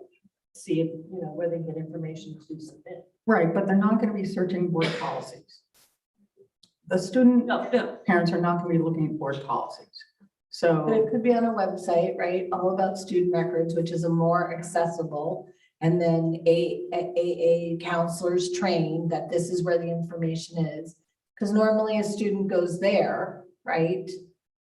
Right, to guidance. Right, but I don't think that even a note about where you could change it belongs in the policy, maybe in the AR, but I don't see that as necessary for the policy. And no one's going to look for it there. Where they're going to look for it is on the website or in maybe a student handbook or whatever. And I think that we may want the flexibility to be putting it, you know, in various places. And I don't think that enshrining it in a board policy is the way to go. I think the trustee's direction is just to make it available and make people aware that it is available. Not so much concerned about where it is and what document. Am I correct?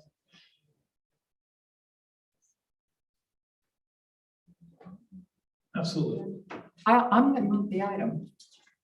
Okay, we have a motion to move the item by trustee Jones. Do I have a second? I'll second. Second by trustee Bronstein. And all in favor, say aye. Aye. Any opposed? I still have a question. Okay, 7-0 vote with the preferential vote of aye by student advisor Padia, with the question from trustee Hanachek. Thank you. Just a point of clarification. Does AB 711 not only for current students but past students? So I think I'm still struggling that I do just want to see it in writing someplace along with, you know, and then on the website, make it user friendly, that part.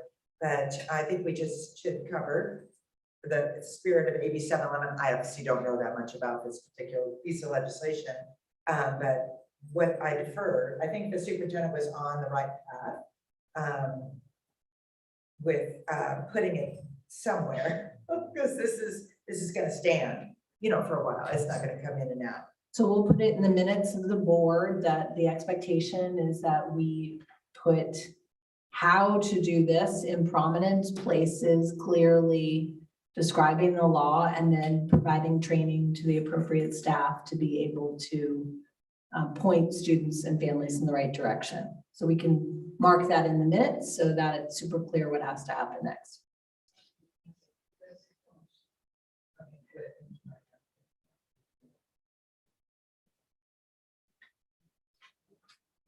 No.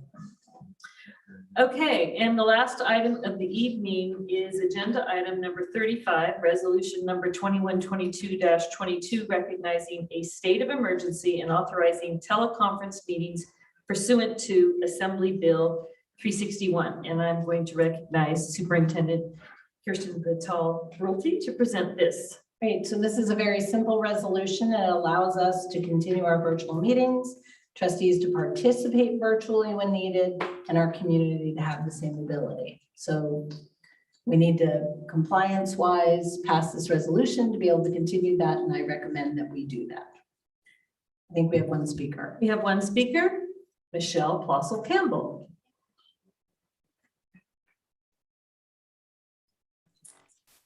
Good evening, Superintendent Board of Trustees. I really appreciate this resolution. I find it a little confusing, though. Because in the second, be it further resolved that having acknowledged the prevalence of variants, unvaccinated, mask compliance issues, and the need to protect health, that under public participation, the emphasis is on in-person rather than either in-person or via a virtual platform as allowed by AB 361. Many of our school community now listen and participate remotely. Ending that ability is denying safe access to what is required to be open meetings. Please amend or revise the resolution to clarify to what the superintendent just said so that the public can participate remotely, that the public can continue to participate via a virtual platform. I greatly appreciate it. I appreciate what the superintendent said. I appreciate how she supported it. I just don't think the words on the paper match what she said out loud. And I hope they can be made to do so. Thank you. Not sure if the 25 copies in the back also made it online. So there are a few. And the whereas the last paragraph, it says if a declared. So declared is added at A, at B it further resolved. So I just want to make sure for transparency of our public that those words were added. We vetted this by our legal counsel. I know he's not here at this moment, with this notion that we would be able to do all the things that I described. So I can't answer for you based on, you know, the community member's question, but it is my understanding that it does allow for then virtual participation in the community. And my understanding is that the reason for this is the waiver of the Brown Act requirements regarding trust governing board members. The board, yes.